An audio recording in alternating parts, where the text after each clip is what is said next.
The following program is an LTX Enterprises production. The Falls Count Everywhere podcast would like to mention our friends at the following. The Searcher and Hide podcast, for mind-intriguing discussions about wrestling, movies, Bigfoot, aliens, and everything in between.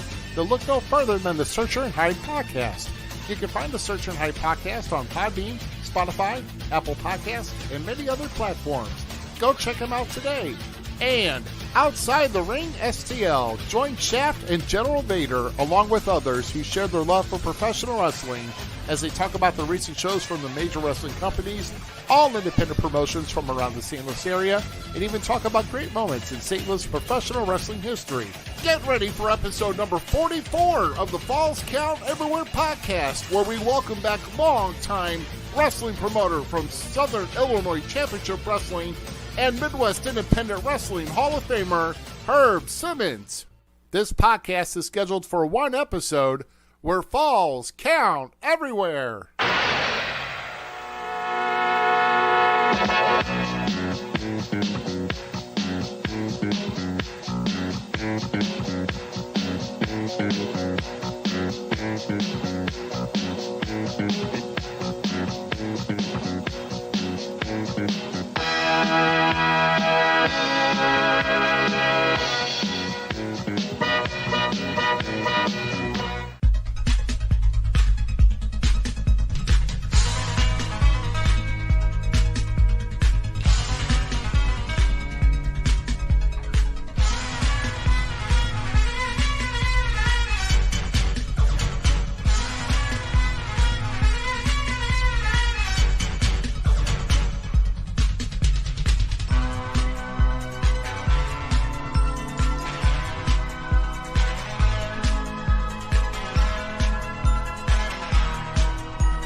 We thank all of you joining us for tonight's episode of the Falls Count Everywhere podcast. Before we get underway, we pay honor, tribute, and respect to the greatest nation in the world as we play our national anthem.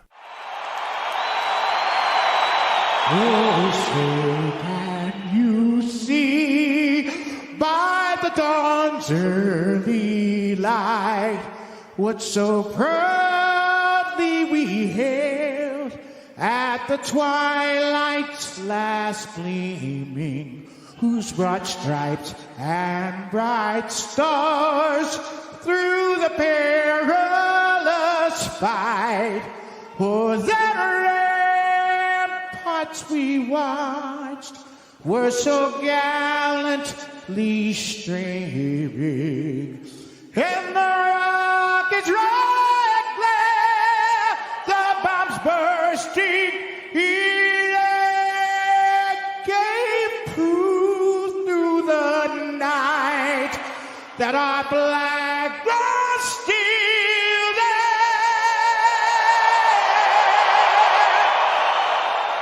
Oh, say does that star-spangled banner yet wave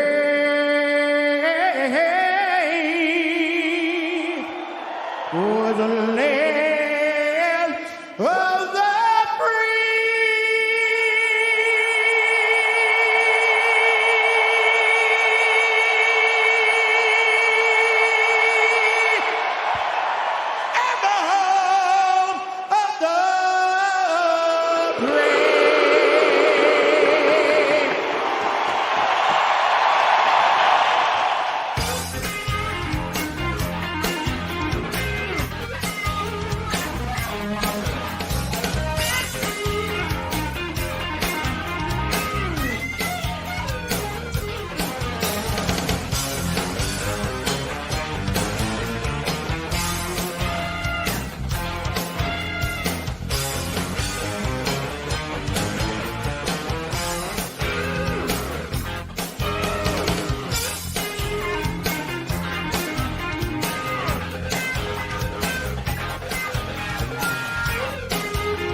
Hopefully.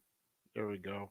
We'll talk about that here in a minute. Sorry, guys. Here I was actually trying to get some last minute things together here, but thanks for tuning in here tonight. This is episode number 44 of the Falls Count Everywhere podcast. I am one of your hosts, Rough Cut Rick Ruby.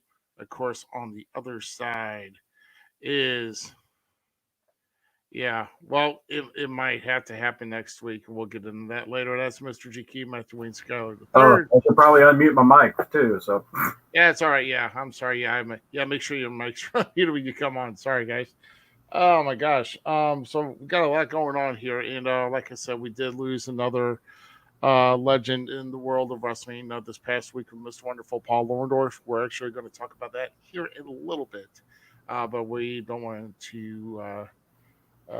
They're kind of fall on that here. But hey, remember last week with our featured guest, ECW lineman, original manager of champions, Mr. Bill Alfonso, as promised. yeah, the one reason we had a rating system for our show. Yeah, well, we don't have to worry about that too much tonight. Yeah, and I heard our guests can have a potty mouth sometimes. I think. Yeah, I mean, it sometimes could happen, but because he guessed the correct answer here, and I'll just let this know this. They come in today. I've been a little bit busy, but here you go. As promised, this is the 8x10 that will be delivered here to Mr. Aaron Wallace, who guessed that correctly. And not only that, here we go. The Extreme Championship whistle. And you can see that Bill Alfonso has signed it himself on the front and, of course, on the whistle included as well. So these for sure are a limited deal. And so Mr. Wallace will be getting one of those. And in fact, I think also Fonzie had actually thrown in a little bit something personalized to you and I, Mr. GQ. So, but I know on the other thing here, I've Was actually it a wrestling contract? The what? Was it a wrestling contract? No. I don't want it. Yeah, it's not for ECW anyway. I mean, unless you want to go, work for peanuts. Of course, you can do that. You can do that with Impact, but I'm not going to go much into that. Oh, that was a shoot. Shots fired! Shots fired! Oh shit! You know what? I've been trying to get myself together here. I've been having a hectic week. How's your week been so far? Oh, it's been great. Oh yeah. Well, I mean, I'm sure we've had eventful weekends for many reasons. Mine was I was out with Power. I'm also looking behind you, and I noticed you didn't win the tag titles this weekend, did you?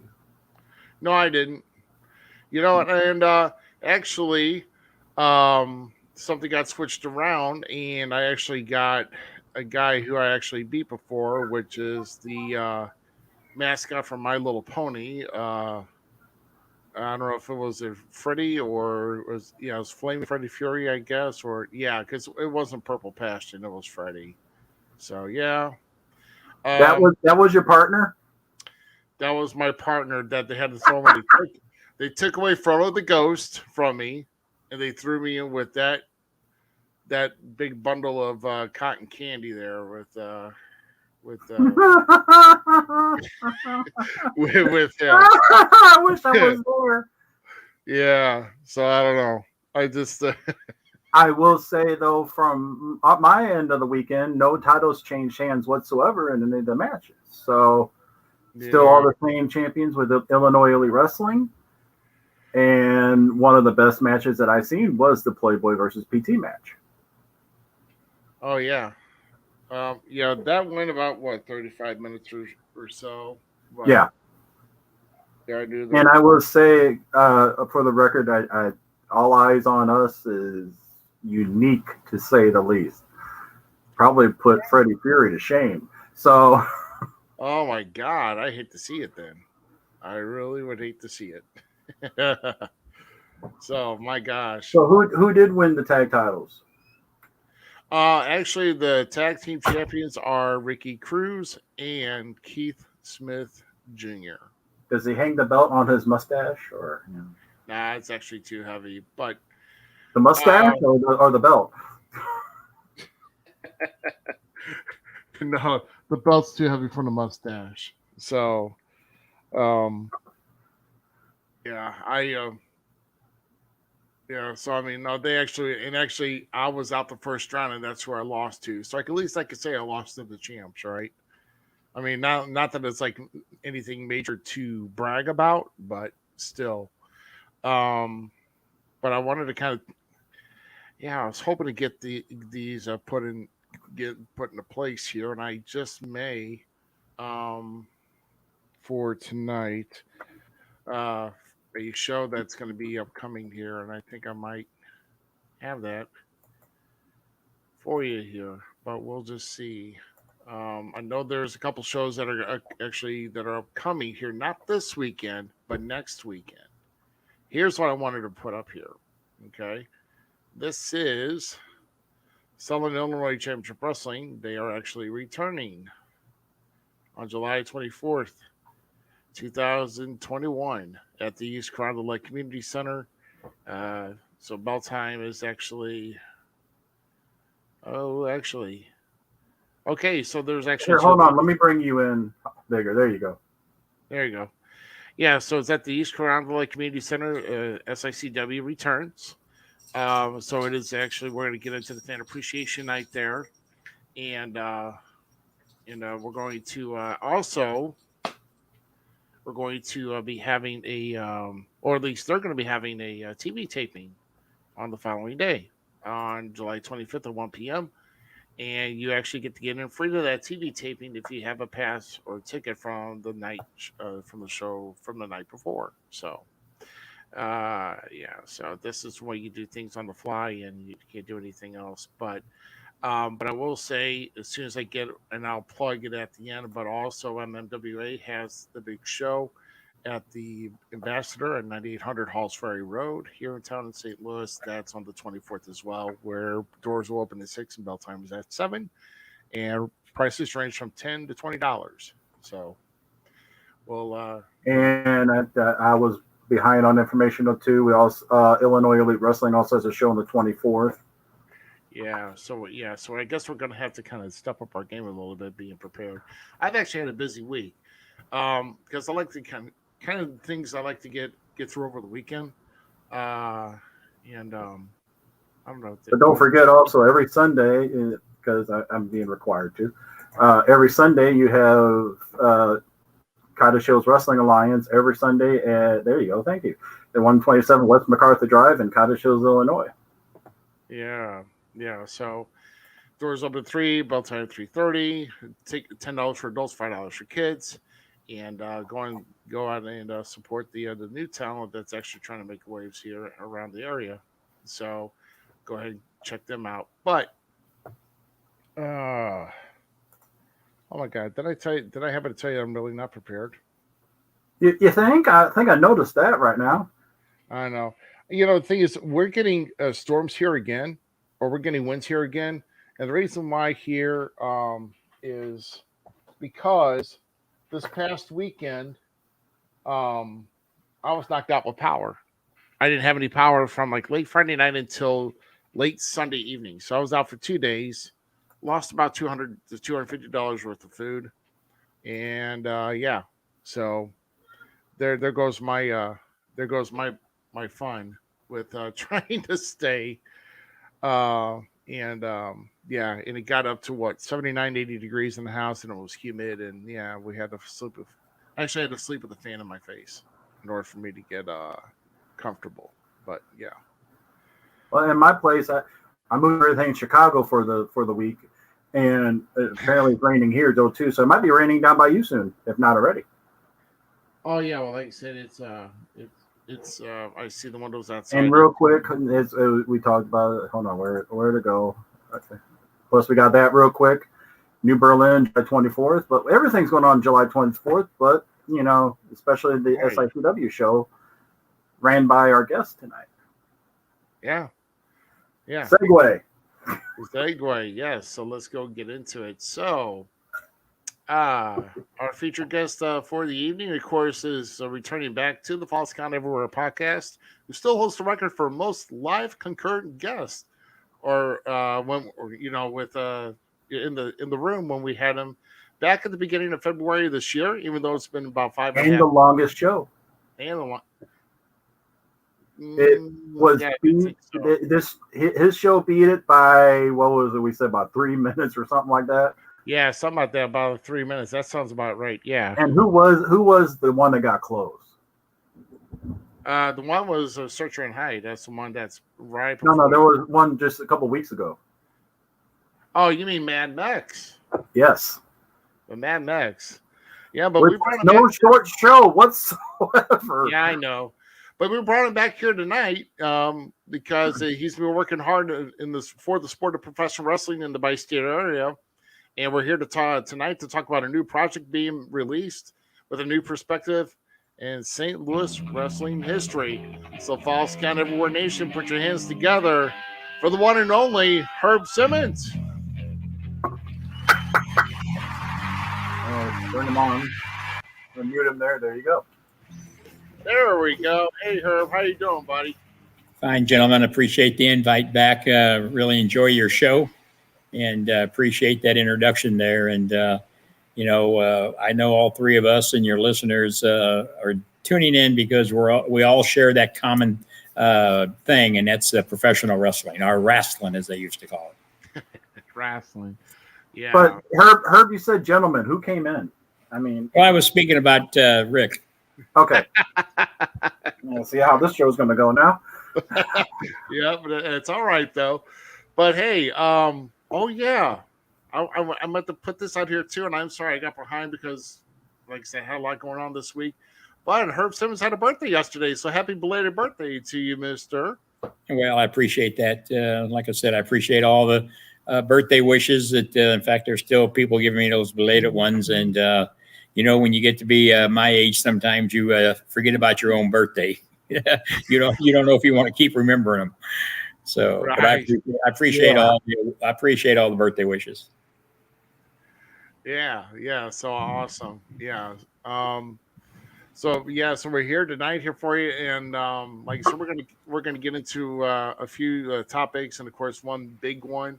But before we do into that, like I said, we brought into the show when we losing another legend in the world of professional wrestling with Mr. Wonderful Paul Orndorff, who was part of the first WrestleMania. And of course, I went on to do great work also in WCW and even be one of the head trainers in the WCW Power Plant. And just a great individual overall, and just kind of sad with his passing. Great individual. As I said prior to going on the show, my dealings with Paul was nothing but honorable each time, whether it be just conversation on the telephone or when we had him in over the years. He was on some of the Wrestling at the Chase matches, and in fact, this Sunday night on my Sunday night show, we're going to be playing one of those, just a clip of it, just to let the fans know that Paul wasn't just in the WWF, WWE, but he wrestled everywhere, and but he was right there in St. Louis on Wrestling at the Chase. Oh yeah, and it's good clips to have, and he helped out a lot of people down there at the power plant when he was running that for the longest time. Everybody from Goldberg and I think even I'm trying to think of the new name, Bishop Stevens was trained by him for a while too. Yes, he was. In fact, Bishop will be at our show on July 24th. As you know, he's been going around to different federations. His movie career is doing good, but he's wanting to step back in the ring off and on, and he's going to make an announcement. Nobody knows yet. Like I said, he's been to 4 or 5 different promotions throughout the Midwest, and since we broke that announcement of him wanting to get back into the business, while he's got 5 movies still coming out the end of this year. So I accommodated him and let him make that announcement. And he called and said, well, I think I've got my decision and my agent. So can we use your platform to come back in on the 24th? And I said, the red carpet's rolled out. Wow. Okay. So Bishop Stevens will make an appearance at East Carondelet on the big show. So we'll get into a little bit more about that here a little while down the road. But a big thing here that what we mainly are here to talk about, and honestly, it's kind of interesting how when everything has started opening back up, it's like whatever is old is new again. When it comes to wrestling at the Chase, and so we're going to talk about the new book that is either going to come out or has released. Not sure on the official word of that, but this is the actually this Wrestling at the Chase by Ed Wheatley, that with a big book that's coming out, and it's actually a hardback book, 11 by 11. It's kind of looks like it's going to be a nice book to get to dig into, and so with that in mind, And I'm bringing up a picture of the book for you too. perfect, perfect. Um, I got a picture. I can show you what the cover looks like. oh yes, so obviously, Actually, his looks a lot better than what I was going to show. So yeah. So that's Wrestling at the Chase right there, and and we'll show it again close up here. yeah, so that's Wrestling at the Chase by Ed Wheatley. Um, so Herb, tell us in your own words, with an overview of this awesome new book, basically showcasing one of the best eras in the NWA, which was Wrestling at the Chase. Well, I appreciate the opportunity to talk about this book because, as any wrestling fan out there knows, that there's already a Wrestling at the Chase book out there that Larry Matysik had written, and I was part of that, and all the books that Larry had written. So when Mr. Wheatley, Ed Wheatley's publisher, had contacted me over I'd say over a year ago, and asked if I would be interested in talking with Ed. I didn't know Ed. And I said, what can I do? And he said, well, he's got this idea of a book, and he needs your assistance with it. And when he told me it was Wrestling at the Chase, I said, well, that's already been done. I'm proud of the book that Larry did, and it was a great seller. And but he said, well, would you just meet Ed and listen to what he's got? And so I said, yeah, sure, no problem. And he came over, met me, and we spent a couple hours together one evening, and a couple more another evening, going over some of my collections that I have. I have all of those results from Wrestling at the Chase. I have the videos from Wrestling at the Chase. So, he was impressed with all of that.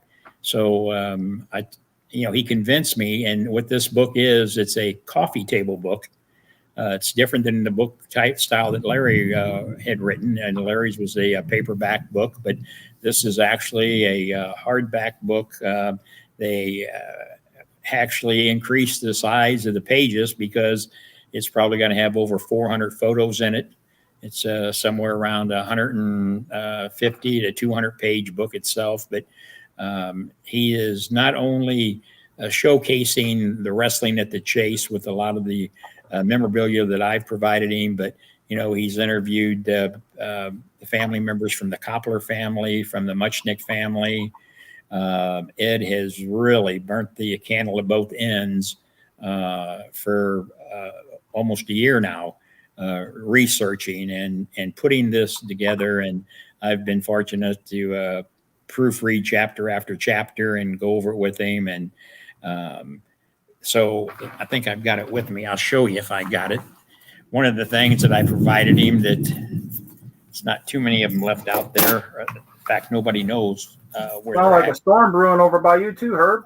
Yeah, there's storms everywhere, but it doesn't stop wrestling. We're like the postal service. But this is one of the memorabilia that I've got. I don't know if you can get a close to that. It's KPLR TV channel 11. And that's okay, channel 11. It's been around a long time. But then when you turn it around, oh wow, can you see that? Yeah, man. Wrestling at the Chase, and it's got on the back a mitt bearer, and it's got the number 44, Wrestling at the Chase, and guest. So you get the book when you pick the book up, you'll see that in there. Some glasses. I got my showcase back here of Luthez. But Ed said, I want this book to be a book that you can sit out on your coffee table, your end table, and when you have the family over or you have guests over, it's going to be something that they can pick up and start thumbing through it, and you're going to see pictures that's going to take you back in time. And I think what he has done, because, you know, this isn't just the only book Ed's ever written. He did the books on the St. Louis Browns, and which was great sellers. And that's what really impressed me when he brought the samples of those books over, and I saw the quality of the book and the pages, the color of them. The print was just, I mean, it just jumped right out at you. And but what he did also is, amongst all of the wrestling at the Chase, he takes it back from, you know, wrestling when it got started, not only in St. Louis, but wrestling itself. And I'm not going to tell you a whole bunch because we want people to go out and get the book, of course. But then he researched and found out a lot of other programs that was going on around that same time of wrestling at the Chase. Captain 11 Showboat with the Three Stooges. He talked about them. He talked about the different commercials that was on there. Some of the things that he and a lot of people didn't realize, I'm the one that told him that wrestling at the Chase used to be on Wednesday night. And he said, Herb, nobody's ever told me that. He said, you know, maybe you're mistaken. And I said, no, I'm not mistaken. I said, it used to be on Wednesday night. And he'd call me back and say, I can't find anything. So I was able to send him a clip from Joe Garagiola back in 1962, where Joe even announces, you know, every Wednesday and every Saturday night. And then he got to searching a little bit deeper and found a program where it was on Wednesday night. So there's not too many fans out there that remember that. So again, that's telling my age, but it used to be on Wednesday night and then on Saturdays before it went to Saturday, Sundays. But, you know, just things like that. He interviewed a lot of people. I was able to get some of the fans to write some of their memories and what they thought about wrestling at the Chase. You'll see that in there. I got some of the legends that are still with us to write some paragraph or two of what their experience was. People like Baron von Raschke, Jerry Briscoe, you know, some of the ones that were mainstays at wrestling at the Chase. So if you're a wrestling fan, a wrestling fanatic like us three guys are, this is going to be a book that you're going to be able to keep. And I'm really honored to have, you know, Ed asked me to be a part of it. And then, you know, he took it one step further, because if you check him out over the St. Louis Browns books that he's written, they also did a film, a documentary. And there's also going to be a film on wrestling at the Chase that's going to take place. So we're excited about that. And I mean, it's, and you said it at the beginning there, Rick, it seems like since the pandemic, and now it's slowing down in some areas, it's gaining some more speed, but it seems like the old is becoming new again. Mm-hmm. And I have said that for a long time. I've had people over the years say, well, why won't wrestling at the Chase ever come back, or when will it ever come back? Well, you know, and my comments to them is the wrestling at the Chase that I knew and that fans my age knew will never come back, because the people who made wrestling at the Chase, a lot of them aren't with us anymore. You know, there is no more Dick the Bruisers. There is no more King Kong Bruiser Brody. You know, even though we all know that the NWA is getting a resurge here, and we can talk about that down the road here a little bit. But as far as the way we knew how Sam Muchnick did it, and Larry Matysik, and Harley Race, and guys like that, that style of wrestling at the Chase will never be back. Yeah, I agree. And I mean, we could try to bring, you know, as far as like whenever, you know, when the like I said, we'll touch on, you know, happenings will be happening here in about a month and a half. But yeah, I mean, that's just in a total era where, I mean, the fans themselves.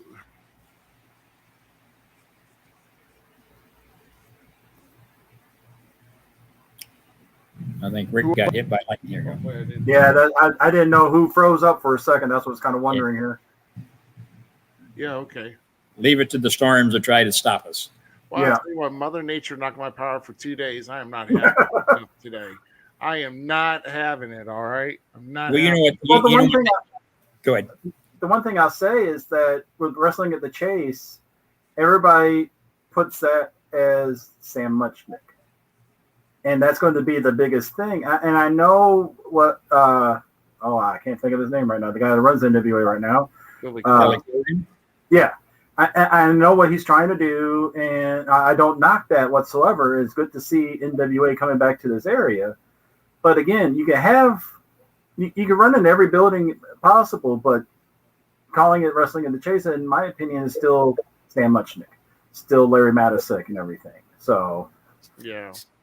I mean, like I said, that's just an era. I mean, but maybe it's just NWA coming to the Chase, I mean, they're gonna have. I would think they would have to maybe rebrand that, but it's just gonna have to be up to them what they do, and then see how that's handled. But well, like you said, or talking about Ed Wheatley, he's an award-winning author, a film producer, a sports historian, showcasing the St. Louis Browns, which I totally forgot about that because I've always wondered about the St. Louis Browns because I'm also I got a love for baseball just as well. So and that's what he's did a lot of his work in. But what was it like working alongside with them on this book, and how was he able to add a fresh perspective to the history of the Chase? Well, and I think that's what was one of the selling points is that for a person who is a baseball fanatic as he is, because he knows everything about baseball that needs to be known. He can name all the players and everything, their win loss records.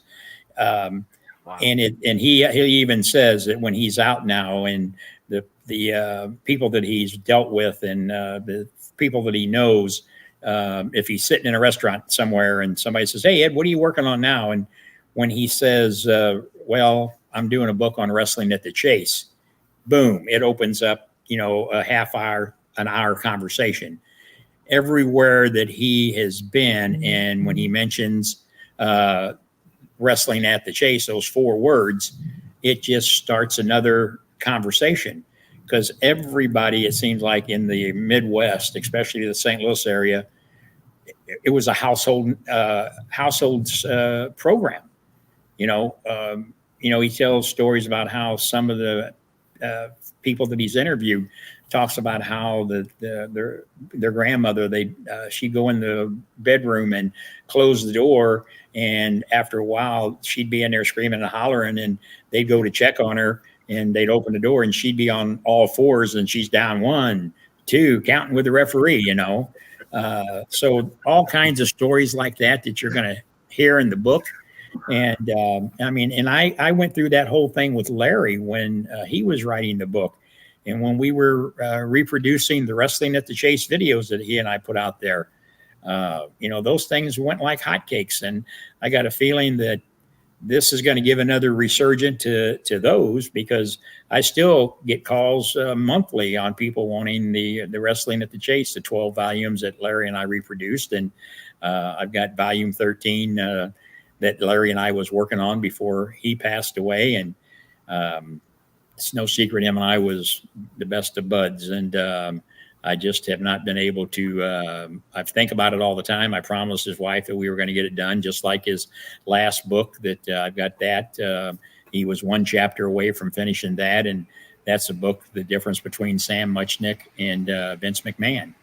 And I know what his last chapter he was working on. So someday I'm going to put that together and let his wife proofread it, because she's a retired school teacher. And I told her I'd get that done. And I just got to get over that. I think of Larry every day. It's like Brody, I think of Bruiser Brody every day, and Sam. And as you can see, I got him up there over my shoulder right now. That's the, Larry introduced me to Sam, and Larry introduced me to Brody along with everybody else. And I'll never forget what Larry Matysik did for Herb Simmons. Yeah, I was going to say, those cardboard cutouts, man, those are outstanding. I mean, those are something that you definitely want to make sure you're taking good care of, because life-size cutouts, man, it's just But Definitely beats whatever type of freaking collage I was trying to make back here. yeah, to answer your question, what it was like working with Ed, I mean, his passion for this project has just been overwhelming because he's been in learning as he's going also, where Larry had the knowledge of the business, the behind the scenes business, the being Sam's right hand person for so many years. And then he had his own promotion there for a little over a year. So, he had all the contacts. Well, Ed's had to go out there and do a lot of this research on himself.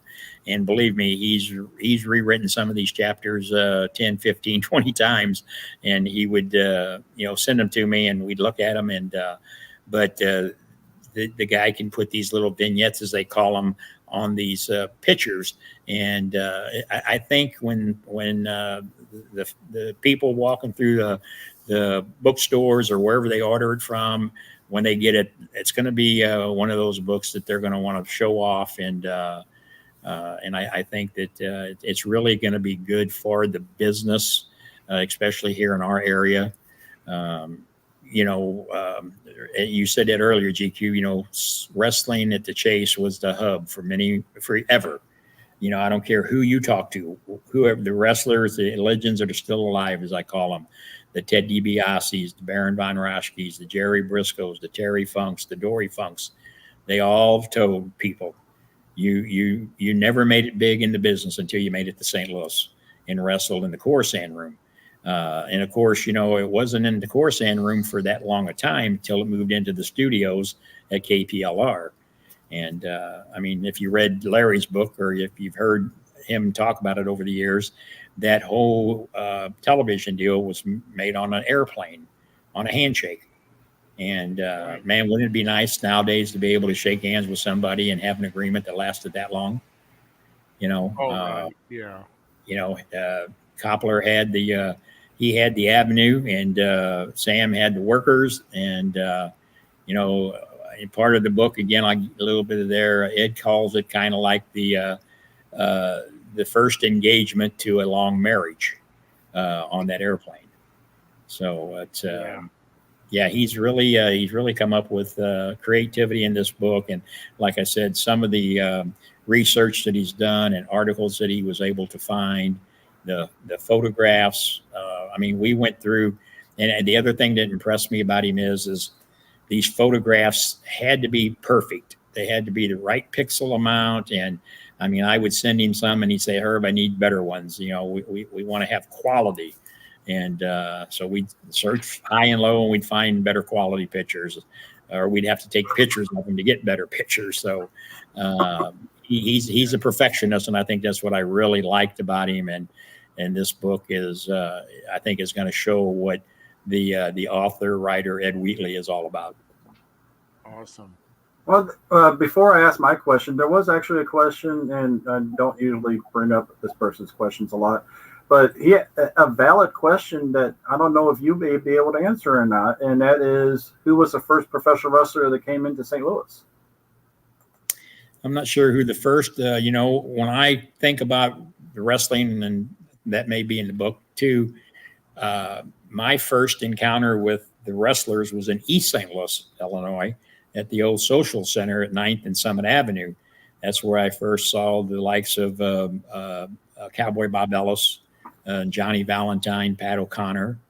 But I'm not sure who would that be the first one. You're dating way back. Some of the programs I have go back to 1934. Mm-hmm. I have the entire collection of Sam's, even before it was the Wrestling at the Chase books. The only other person that I know, and I'm not saying that's the only one I know that has that other collection is Jim Cornette. Mm-hmm. And I know that because him and I have talked numerous times about him. And Larry and Jim used to swap programs back and forth if he needed a couple years of this one and Larry had them. But I have the entire collection of all those programs that used to be. They'd sell them at the shows that night, or if you were a fan that had season tickets, they would mail them to your house. And so I've got, all those books, and then I've got all the matches. And I may be able to go back. I've got all the index cards. They actually, everybody who ever wrestled at the Chase or at the Keel or at the Checker Dome or the arena, whichever you want to call it, they had all of their matches typed on these 3x5 index cards, kind of like the cards that Grandma put the home recipes on. And they would, if Dick the Bruiser, if you want to know how many matches he had, who he took on, what day it was, Pat O'Connor, Gene Kaniski. I have the entire library of those cards, and some of them you will see in the book also. So, a lot of history if it's for the wrestling fan out there. And if there's somebody out there that maybe, how many times did Gene Kaniski wrestle in St. Louis? Well, they may be able to find that in the book. Well, I know you mentioned how Cornette has like the complete collection of the programs and everything. He even gone on record. It shows how worthwhile that is. He's gone on record saying if this house ever caught on fire, he's pulling that out first, then the wife. He'll tell you that. Jim will tell you that. He's, and I just never have been able to work it in my schedule, but he's actually invited me to come down to Castle Cornette. And believe me, I'd love to do that, but I stay busy. Sorry. Someday I'm going to take him up on that offer, but he's when I've had him in, we talk about that, and I talked to him. It's been a couple of months now since I've talked with him, but he's got a collection out of this world. And I've seen it online and some of the shoot videos. He had Heenan tour up there, and just it's amazing even to me. And right. Just seeing that made me realize that probably what I collect at times it's small beans compared to what he's done. So, well, and and I find myself when I do get some time, I'll pull out one of those books, because these are all hardbound books, and they're in great shape. And I'll pull out a 1953 before it was even on television, and look at the matches that they used to have prior to being at the Chase, and to be a match of Bill Longston, against Dick the Bruiser. 2 weeks ago on a Sunday night on my show, I put a little tribute match up from 1951 of the guy who was on the first show of Wrestling at the Chase, Cowboy Bob Orton Sr., against Dick the Bruiser in 1951. We played that clip. And again, a lot of people like sitting back watching that. I think they get kind of aggravated or burned out on some of the stuff that's on Monday night, Wednesday night, Thursday night, Friday night. And so they kind of like some of those matches that we put on Sunday nights. But I find myself, like I said, pulling out them books and, Johnny Valentine against Buddy Rogers and read the stories that they've written about them. Just kind of takes you back in time, makes you forget about everything that's going on. Oh, I agree. So, as you said earlier, this was like the second book that's coming out about wrestling at the Chase. Now, without giving away too much information, what's new or added into this book compared to the other one for fans to see and read? Well, as I said, Larry's book was more of his personal dealings in the business. He had stories in there, and how things evolved. His relationship with Sam. Great book. Like I said, I was honored to be asked to be help with that book. Ed's book is, like I said, more of detailed on why wrestling was so popular. And again, like I said, what was all surrounding that era of Wrestling at the Chase, what made it so popular. Back then, we only had 3, 4, 5 television channels. I don't know if you guys remember at midnight, you'd lose the TV and you'd have the test pattern. And, you guys are old enough to remember that. So, yeah. Oh, he is. Okay. Yeah. But so, it's not like you got 1,000 channels to watch. And Ed talks about that in the book. And and like I said, I just think that if the fans who are watching your program, which you get a good following, and if they remember anything about wrestling at the Chase, I think they're going to be excited the job that Ed has done on this book. And he's out doing just like I'm doing now, talking with you guys. He's been on different radio programs. There's a lot more of that coming, media coverage, because the book's not even out yet. It's not scheduled to come out until the 1st of October. Our first book release that we'll have is going to be, we got a big event planned in St. Louis, October the 7th. It's a private event. And then October the 9th, we'll have, he'll be at a book signing over in Swansea, Illinois, at our annual Swansea Firehouse. He'll be there, and we'll have books available then. But yeah, we're already taking pre-orders from, and the amazing part about that is the pre-orders that we're getting are coming from all over around the country. I mean, it's just not here in the Midwest. So that just shows you the reach that those 4 words, wrestling at the Chase, had to people who enjoyed the business. Wow. Yeah, that's awesome. So, and what I'm also going to put up here is a little ticker that I'm going to have up here for a while. So, if you want to check out this book, everybody, the website that you want to visit is stlwrestlingbook.com. That's stlwrestlingbook.com. There is where you can take a look at the overview. And then also some other little tidbits about the Chase, and then also you'll have a chance to pre-order it. Like I said, this is a book that's it's gonna be real solid. It's a solid. As Herb showed you here a little while ago. It's a hard cover book. So, and it's no small book either. I mean, like you said, anywhere from like 300 to 400 photos, new news material in there. So. Yeah, so I mean, this is going to be a book that's definitely one for a collector in this professional wrestling industry. At least I Yeah. feel. In the next day or so, they'll be able to go on and order the book on the SICW page. We're putting some photos up on that. We want to be able to show people kind of what some of the photos they may see in there. So we're finishing that up, and so within the next couple of days, they'll be able to actually go on and order it directly off of our page. And here we have right now is what you'll look like when you get to there. Shows about the book, the events and updates, media, photo gallery, and then how to pre-order autographed copy. Yeah, so I'm assuming that the autographed copy will be from Ed Wheatley, the author.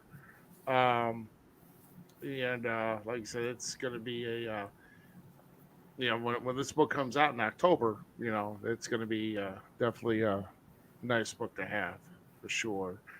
Um, so in regards with all the added material that's been in there, and we've talked about many names that are in there, and of course there's a nice little spread of the wrestlers that are on that cover.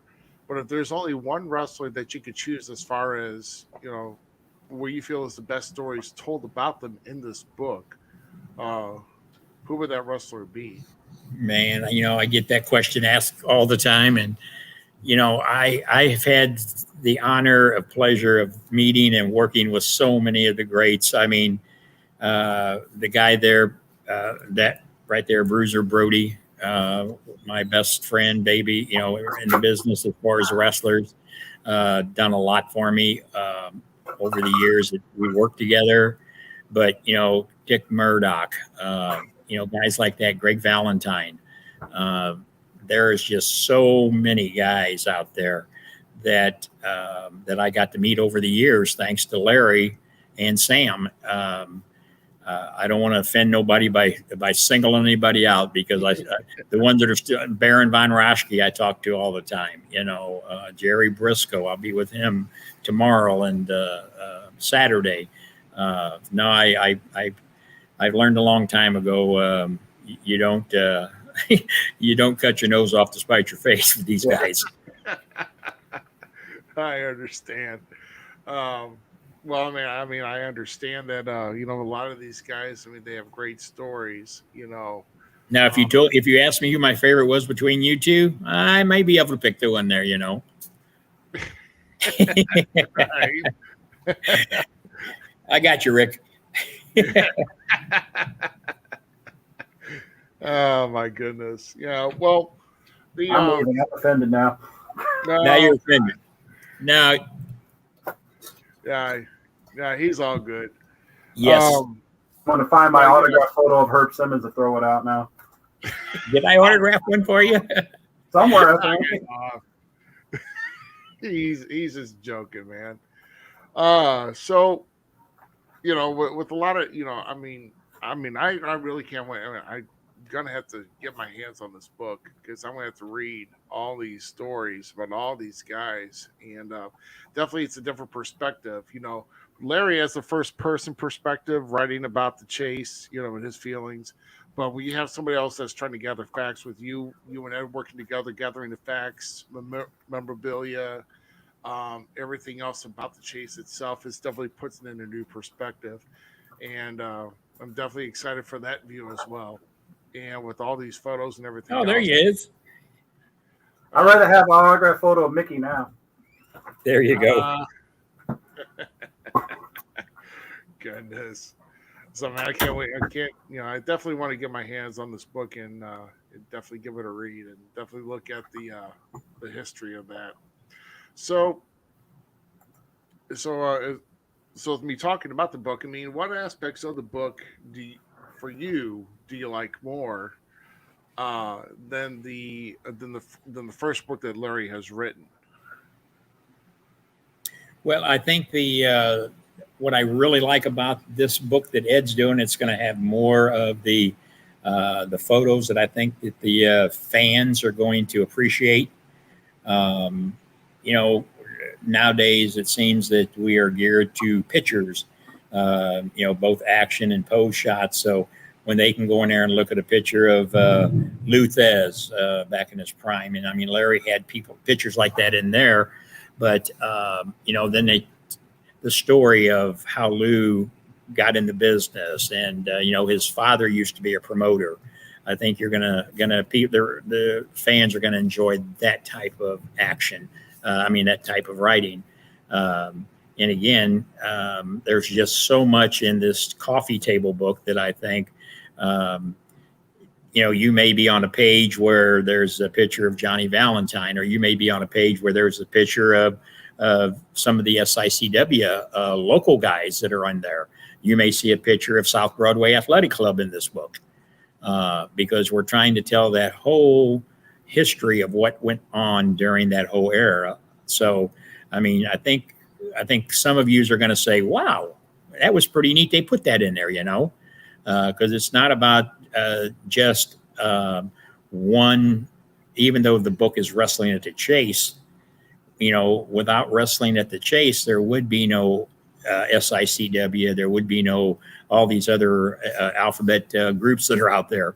So I think that in trying to paint the picture of the business itself, we tried to cover the spectrum as much as we could. Understandable. You talk about Harley Race, how do you have a book and not talk about Harley Race? You can't, Right. Yeah.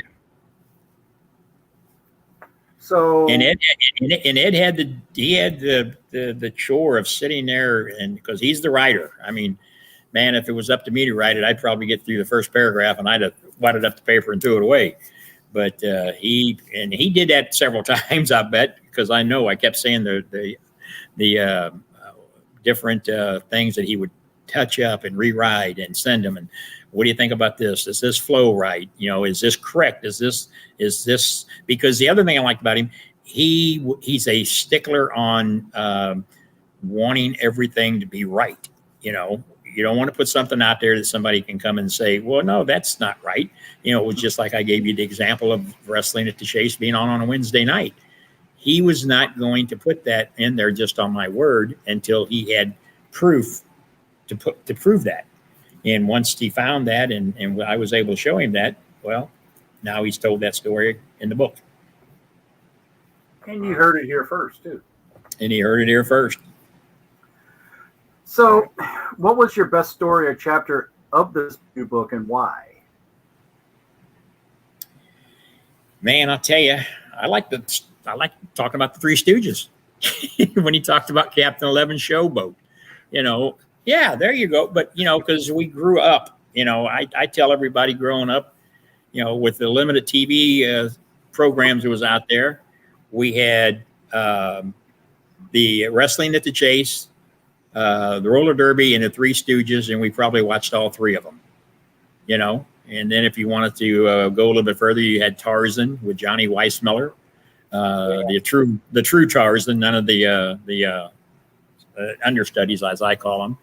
But I like the entire book because, yes, it's wrestling at the Chase, and I love that.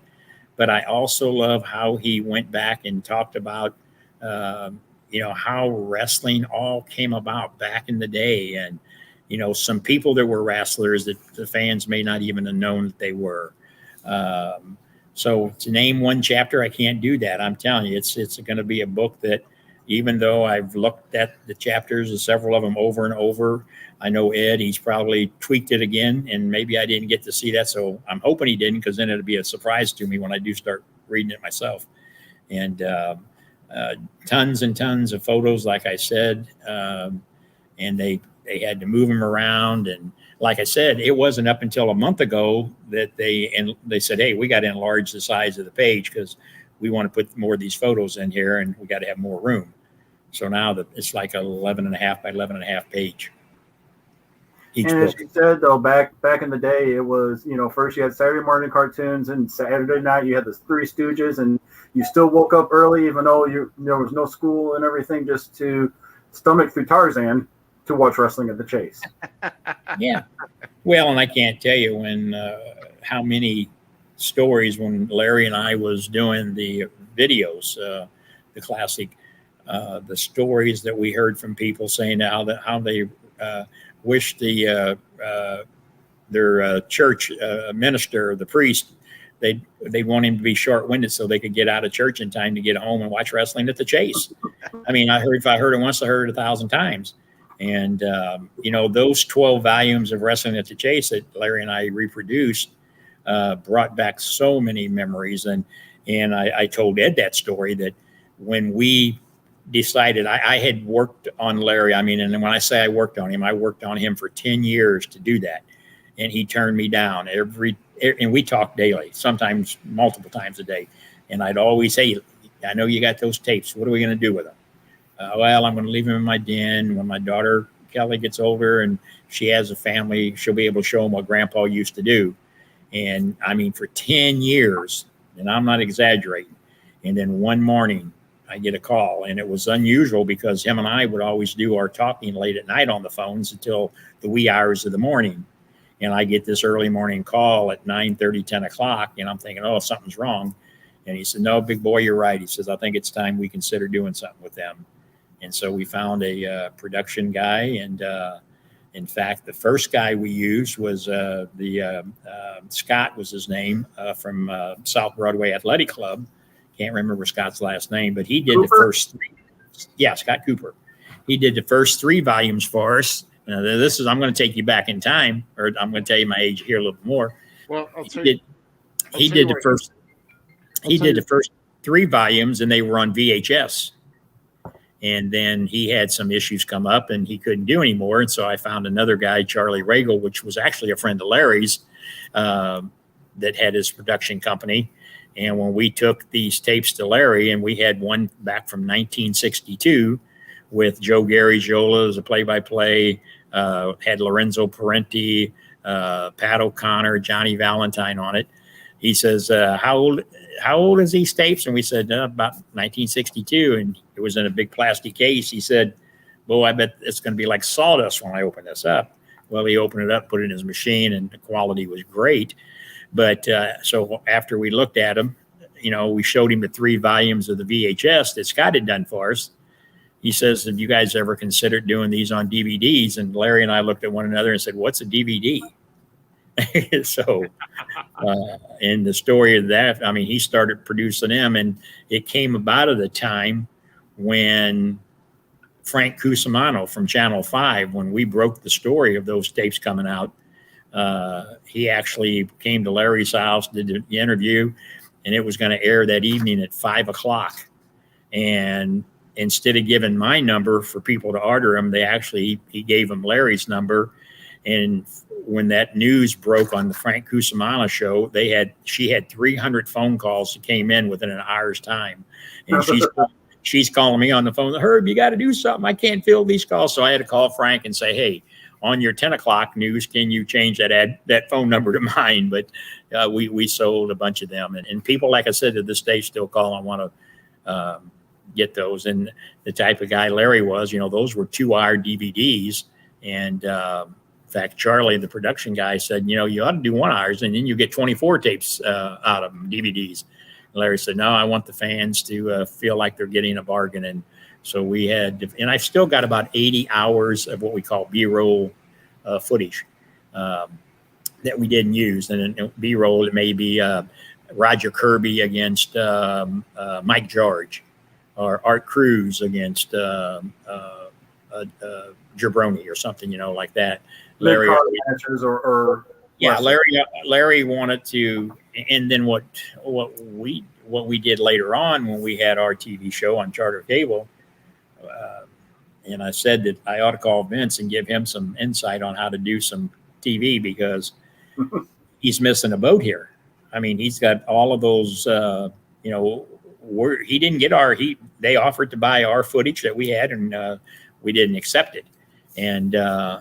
And what we did on our show on Charter Cable is we would broadcast the local shows, the matches of the guys that we had. But then every week we added in one of those classic matches. So this Sunday you may have saw GQ against Rick Ruby, local talent. And no, I think it was a double. I'll give you it was a double count out. But then the next match would be Dick the Bruiser against Ric Flair. So we were covering the entire demographics of the fans, and Charter loved it. The fans loved it, and now, was it like the old Dr. X show? I'm sorry? Was that the old Dr. X programming, if I remember correctly? No, that was we was on there. We had 500 and some. I got 500 and some of those shows in the can. And the reason we're not on there now is because Charter went through a big management change, and the lady that was my salesperson had left, retired. And then the new guy came along and said, well, we've got to increase the fees. And I said, well, I understand, cost of living goes up, but, I wasn't in it to feed the entire country with the increase of the fee that he wanted. So, yeah, I don't mind helping people, but, you can't break the bank. And so that's why, we had about, I think 4 years of shows that we had on. Wow. Now, with the release of the book, hold on a second, Rib, I want to ask this question. Do you think there could be another re-release of those DVDs again, whether through High Spots again or through another service? Yeah, I think, well, I mean, I have the rights to it, even though we sold the rights to High Spots. We also sold them to a group in Canada. But Larry and I always maintained that we could still do our own thing here locally. Mm-hmm. So, and I, that's what I said earlier. I think that with the book, with the film, I think you will see a resurgence of the wrestling. Plus, I've still got about 80 hours of undocumented footage that I could filter into even some new video of. Again, it takes time to do that, but we'll see how it plays out. Right now, I'm concentrating with Ed on the book, and then, of course, on the film. The film crew will start following us around, and they'll be filming some of the matches and interviewing some of our fans. Hopefully, Ed's working on that every day now, and I'm excited about that. Ruby has something going on over there. I think we have a caller. We've actually had a caller who's been patiently waiting here on the line here, but they're with us now. So, caller, welcome to the Falls Count Everywhere podcast. Who do we got? Simmons on your show. The only reason why I would wait that patiently. Hello, Mr. Simmons. How are you, sir? Congratulations on opening back up. What is it, July 24th, you're opening back up, correct? That's correct. That sounds like dirty. You're absolutely right, Mr. Simmons. So that's why I was reading so patiently, just because of you. Well, I appreciate that. No, well, I mean, Ruby, I mean, I was being a little nice to you too, because I somewhat like you. The other guy, he's okay. You know, he's a little goofy. That's beside the point. I'm not going to take your show over. I've already done that to 2 other shows tonight. So, Mr. Simmons, I got to ask you about the book. You know, it's 38 years since wrestling's been back at the Chase. Am I right? Somewhere along that? Yes, that's correct. Right. Okay. So, you know, they just did the big press conference, and I'll hang up and I'll listen to your stuff off the air. But what did you think of the first announcement that they had for St. Louis being Little Miss Judy Ramsey? Oh, I think it's great. I mean, I think it's great that local talent is getting that shot. And I know she's going to do great. It's going to be great for her career. You know, I've seen her. In fact, she worked 1 or 2 shows for me since she started. I think the last one she worked was at Swansea at the Firehouse a few years ago. So I know I was really excited about that. And I'm excited for her, excited for her mother, because I know her mother is her biggest fan. And I kudos to her, I'm telling you. Now, my last question. You know, I know that you had such a history with the wrestling that Chase, Larry. I mean, really, if you look at it, where did it originate, really? Right here in St. Louis. Has Billy even reached out? Have you talked to Billy? Do you even kind of do anything with him other than with the book and you and Ed with the book? Or is it just Billy just being Billy, Mr. Smashing Pumpkin?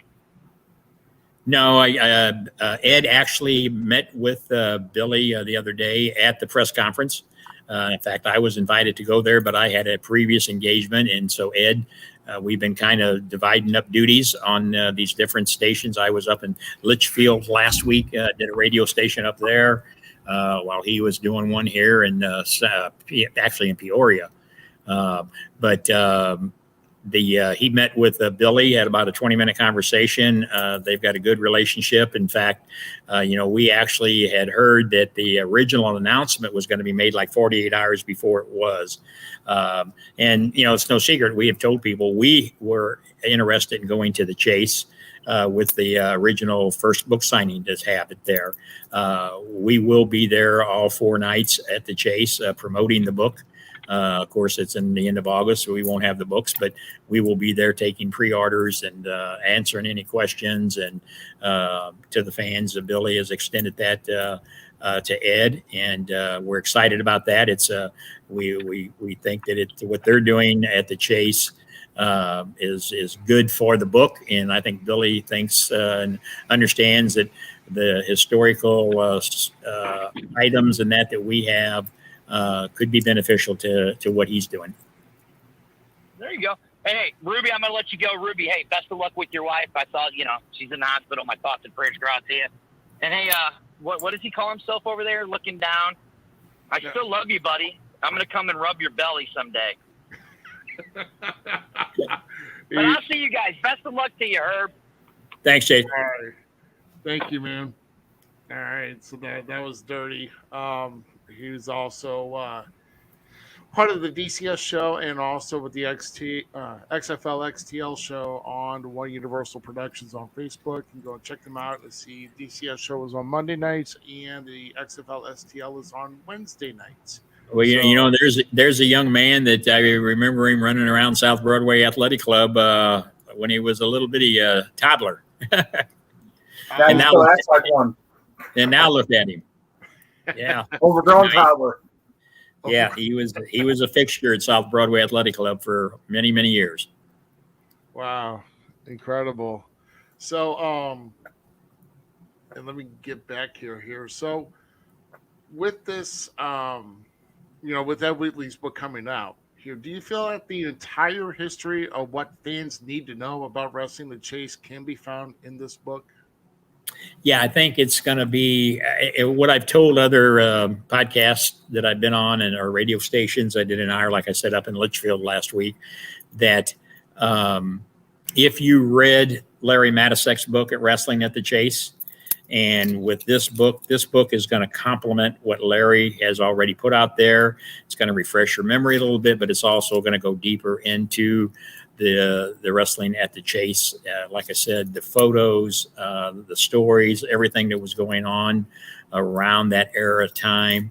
I think it's going to be, and I really think what happened is the true fan will look at this coffee table book and say, you know, I think I remember Larry mentioning something, and they're going to go get Larry's book out and they're going to refresh their memory on Larry's book. And I think that's what I mean by complimenting what Larry did, because Larry did an excellent job on his book. All the books, you know, the Bruiser Brody book that he did when he rated the top 50 wrestlers of all, did an excellent job on that, you know, which I told him he had to be careful on that. You know, fans got their fight favorites, and after that book came out, it was kind of like, well, why did you pick Luthez for the number one? Why didn't you pick Ric Flair? Or why didn't you pick this guy or that guy? Well, you know, it was the same way we did when we started the St. Louis Wrestling Hall of Fame. The committee that was doing that, the first inductions we did through the fans. We let the fans do that, and man, that got to be a nightmare. I mean, then after that, I told Larry, we need to do this based on the stats that you have. It's going to make it a lot easier. And if you look at the St. Louis Wrestling Hall of Fame inductees that are in there now, everybody that's in there deserves to be in there. There may be one that I would have to think about if I had to go back and do it again, but the other ones, top to bottom, they were in there on a scale of 1 to 10. They got a 10. I mean, everybody from Sam all the way down. It's just, you know, we thought that was the best way to do it, because, you know, when you get people's opinions involved, man, oh man. And then there was people got mad. Well, I wanted so-and-so to be in there, and why didn't he get there? Well, so, you know, in that St. Louis Wrestling Hall of Fame, up until it was taken out of South Broadway here a while back, was brick and mortar. You know, some of these Hall of Fames are only on paper. Doesn't make him less or anything, but you know, we were proud when Nick had it over at his shirt shop there at the mall, and then when he put it there at South Broadway Athletic Club, that was a place where people could go and visually look at the plaques, and then if they wanted to know something about it, you know, there was people there that could tell them. So it's just a great honor that we were able, Larry and I, and Keith Childress from the Post-Dispatch, and Nick was on there. And then later on, we put our late great friend Tony Casta on that committee. Oh my goodness. Yeah. We're going to talk a little bit more actually now that you kind of, there was something that was like on the tip of my mind. I wanted to ask you about it, and you just brought it up, and we're going to talk a little bit more about that toward the end regarding the STL, you know, Hall of Fame. So also, like I said, with Dirty calling in, you know, he did mention about being over 38 years since we've actually had wrestling at the Chase Park Plaza. Okay. So with, you know, with this week, you know, with the announcement made, with the, I mean, apparently they're having 4 shows, and I've got to get information on. I know there's only, everybody knows 2, at least I know there's only 2, but I got to see what else is going on. But so we're going to kind of talk about, you know, with it coming back to the Chase. I mean, obviously it's still going to be the studio feel, what the Chase originally had. I'm not sure what the capacity and what tickets are going to be like, but kind of want to give your fake, not on just with Tootie Lynn Ramsey, who is a St. Louis native, that was the first lady introduced in the NWA Women's Invitational. But what do you think about NWA doing a first in its history an all women's pay-per-view? Well, I think that's kind of it's unique. Does it fit into what wrestling at the Chase was about? No. I can tell you Sam's theory and opinion on the ladies matches back then. He always built them as special attractions, kind of like what he did with the small people, or the midgets as they were called back then. Lord Littlebrooks people like that, Little Tokyo, Cowboy Lang. So those were always the matches that were brought in for special attractions. I'm anxious to see what it does. I mean, I think there could be some, and this is 2021, so there is room for change. Now, will the diehard wrestling at the Chase fans buy into it? We'll see. But I got to take my hat off to him for trying it. I think Mickey James, is putting together a great roster, and there are guys out there that will go and watch a whole night or a whole 2-3 hours of lady wrestlers. Probably some that won't. But man, I mean, you got to take your hat off for trying it. I mean, just to try 4 nights in a row that's an undertaking, and 2 nights are going to be pay-per-views. Yeah, absolutely. And I think those tickets actually go on sale tomorrow. Oh yeah. So tickets going on sale tomorrow. Yeah, and if you go to Fight TV, and they got some information on there about it also. Oh yeah. They happened to make this announcement. I've already made. I had to make plans for, well, not necessarily a vacation, but I've actually got a booking over that entire weekend of the pay-per-view. So I guess I'm gonna have to go back and watch it somehow. But I know they're gonna put on a spectacular card. I mean, having a look at the NWA women's world championship. I mean, it's actually a really classy belt. Actually, with the way it was, with the whole nickel plating and the white background, and just the way the style was, and also just at that press conference, just as well, with that big bell sitting in front of Trevor Murdoch. I mean, that was something to behold too. I mean, that's actually a piece of history that I never knew that was even still around, and that was Ed Wheatley brought that bell there. Oh my gosh, that is awesome. I mean, so that is, I mean that's incredible. Just still that huge bell. Those were because they don't make bells like that anymore. No, I mean, my goodness. I mean, you gotta have to take like a mallet, you get some loud. I mean, it won't take much to get down out of that bell, but you don't want to hit it too much because you want to preserve that history there. So well, and then you got Trevor Murdoch, Nick Aldis, yes.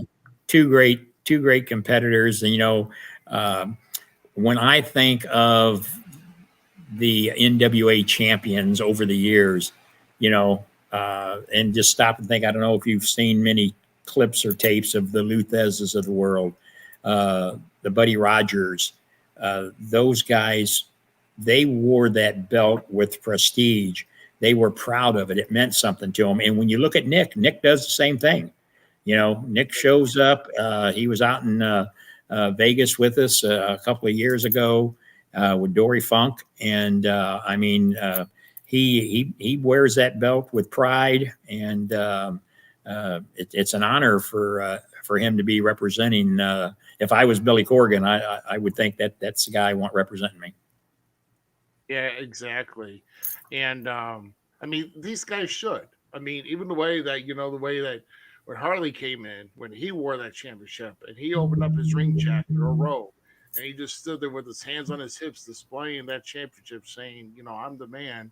You gotta actually make me pin or submit me in order if you want this title." The way these guys that they went around here. So yeah, We have a call. Yeah, we got another call here apparently, and hold on. I gotta show this one for our call though. So we got one coming in. Oh, sorry. There we go. All right, well, we're gonna find out here. So, all right, caller, you're on the Falls Count Everywhere podcast. Who do we have on the line? This is none other than Volatile Curtis Wild. Mr. Wild, how you doing, sir? Be better.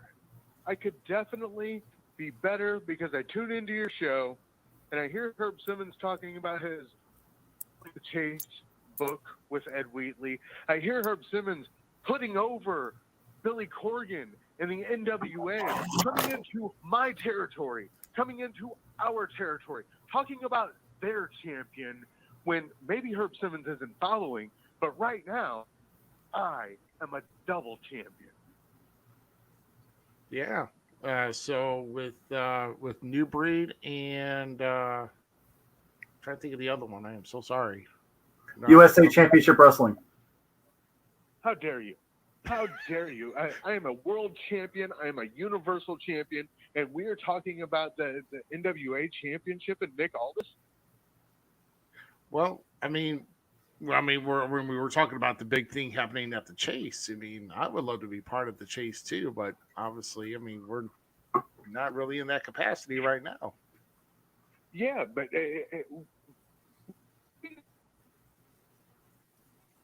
Simmons on the 24th, on the 25th, we've got a TV taping, and I haven't heard SIC hardly at all. Why? Why? Because you know that when you mention SICW, you got to mention Curtis Wild, and you just don't want to do it, do you, Herb?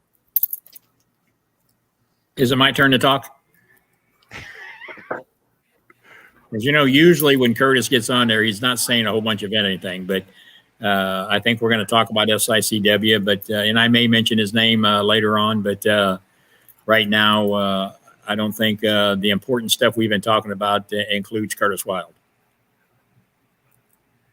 I don't think you get to just mention my name. I think you should ask permission to mention the name of the champ. Well, what if you're the local authorities? I'm having some bad audio. Did he say chump? No, it's How dare him. hey, get in a better area where your cricket signal can actually pick up a sound or two. May I address you, Mr. Wild? I suppose. You are right. You are 100% right. I know. That's all. Oh, and congratulations on the upcoming bundle of joy, too. Oh. Remind me that I'm right. Every time I open my mouth, I'm right. I know that I'm right before I speak. And the fact is, on the 24th, you're going to see me live in living color like only Curtis Wild can do, getting wild, straight up in SICW when we return after the pandemic. It's been far too long. And then on the 25th, it's a first TV taping back. And you are going to see exactly why Curtis Wild is the Lion of the Lou, the Wolf of West County, and the Spark of Forest Park. Wow. Well, yep. Everybody's looking forward to it. You know, you got to give him credit. I mean, he can talk. You know, so yeah, we're going to be. I don't know. Has your opponent actually been announced for the 24th, Kurt, Mr. Wild? Herb Simmons is trying to keep that from me. Herb Simmons has got that under lock and key, top secret, and I want to. But the fact is, it doesn't matter. It doesn't matter because Volatile Curtis Wild shows up, and it's not just a wrestling match. It's an event. And that event is going to happen on the 24th. Well, hey, but I will say, Herb, you don't have to tell him his opponent tonight. You know, you can make him wait a little bit longer. It's okay. Well, you know, Curtis, is one thing I can tell you is that Scotty Z from New Breed is going to be there on the 24th also. I don't even know why you would bring him up. Well, I mean, that's not until October. And we're talking about this month. We are talking about the return of SICW. Well, but maybe he's there to scout you out. I mean, maybe he's going to learn the tricks of the trade. He's done that in the last 3 weeks. I know that he's going to be going to the schools. I know he's going to the Ace Wrestling Academy. I know that he's going to be getting trained by Cowboy Bob Orton. I get that. That's not until October. And in October, we've got a lot of big fish to fry, but we're talking about next Saturday, not this coming Saturday, because I've got other commitments, but the following Saturday, SICW returns, and Curtis Wild is going to be doing exactly what I do, and that's basking in a spotlight. Well, you know, and that's a free admission night, so you know the place is going to be packed. So you better bring your A game because all of the fans have been waiting for 16 months. I'm telling you. So they're going to be watching you. So with that being free admission, which means that Curtis, you won't get paid. because you don't deserve it. Herb Simmons knows he has contractual obligations.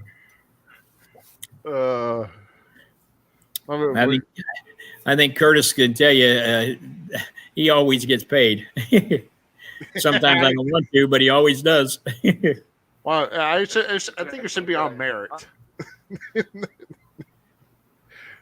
Yeah, but I really do appreciate you calling in, even though we disagree probably 99% of the time.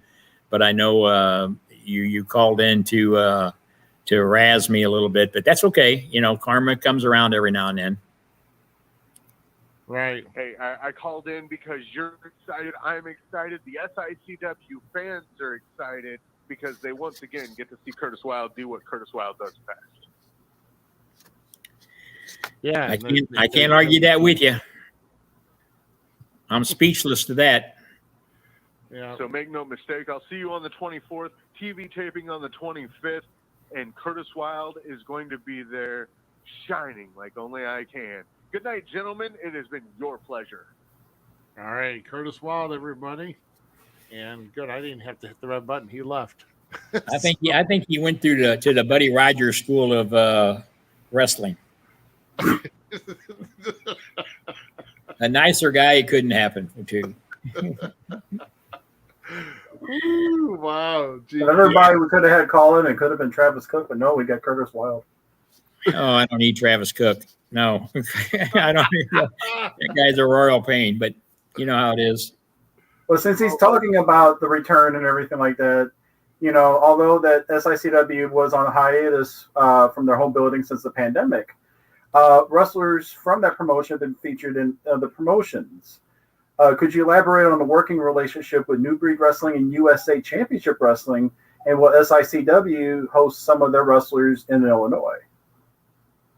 Yes, you know, and that's what I wanted to clear up a few things because, you know, there was these rumors out there that SICW wasn't going to return. They were shutting down, or they only run one show a month. You know, last year when this pandemic hit, we had 32 shows booked for the year.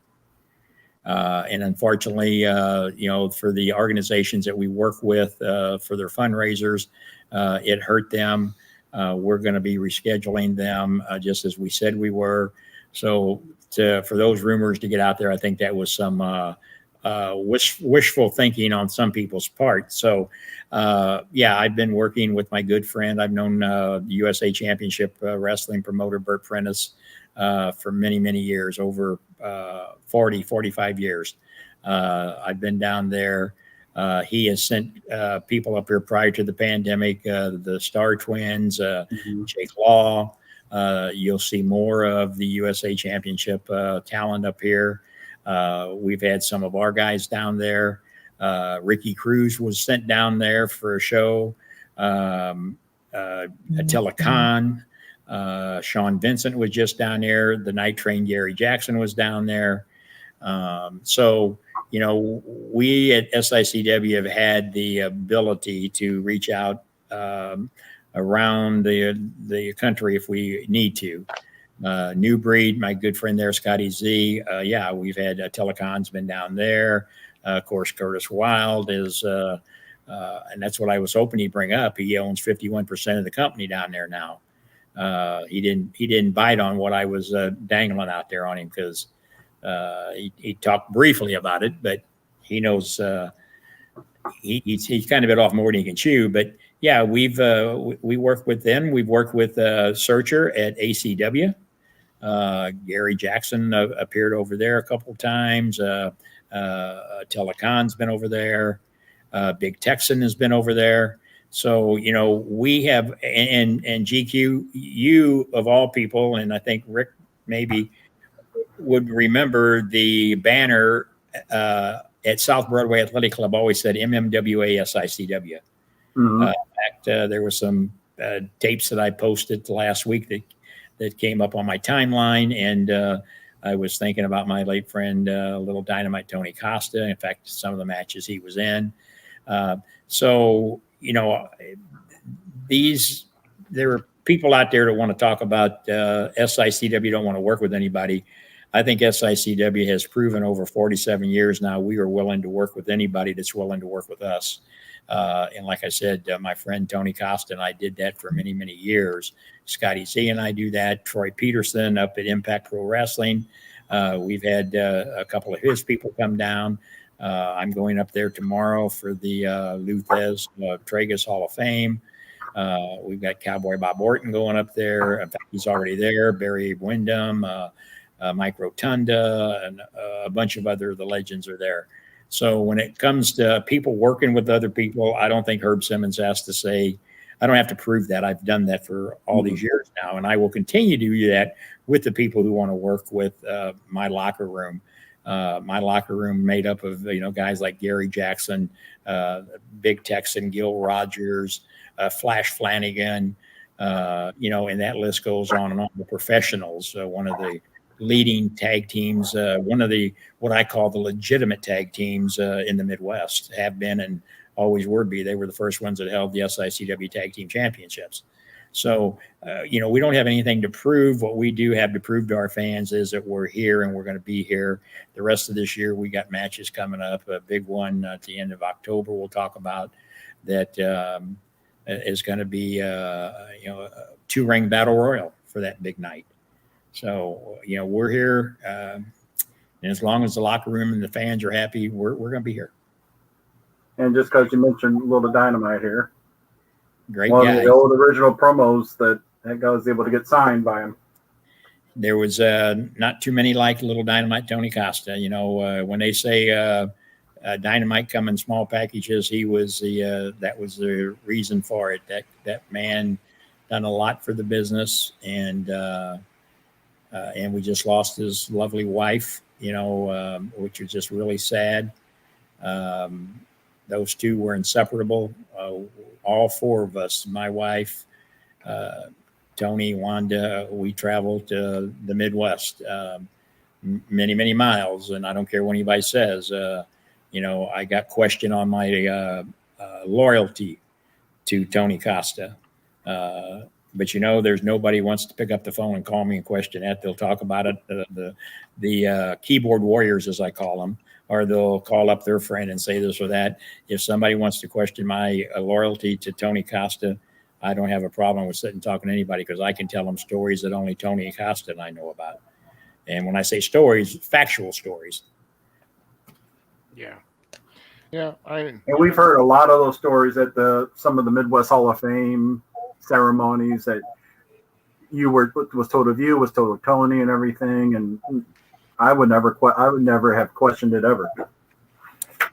No, it's the thing with our business, and we'll go off script here just a little bit. The thing with our business is, for many months now, there's this thing talking about brotherhood. There will never, ever be a brotherhood in this business because of people's egos. Because people always think they got to climb the ladder. They don't understand that titles and championships, it's a part of the business. And unfortunately, some people think that they got to step on other people to prove something. They ought to get back to the basics of what is right for the fans. You've heard me say this, GQ, and I know, Rick, you may not, but I've always said running a promotion is like baking a cake. You've got to have the right ingredients. And if you don't, then, it's going to be a bad cake, or like making a loaf of bread. It's not going to rise. And when you go out there and when you start having ego problems and you start thinking that you're better than everybody else and you can't work with anybody else, you ought to look at a different career. We all know this business. I took a lot of bashing here a month or two ago because I made a statement one night. I know one individual in this business that works full time at it at one time and was making a living in the independent business, which, I don't like the word independent, because when the states that you're licensed in, it doesn't say independent wrestler. It says you're a professional wrestler. Mm-hmm. Some guys want to continue to say they're an independent wrestler.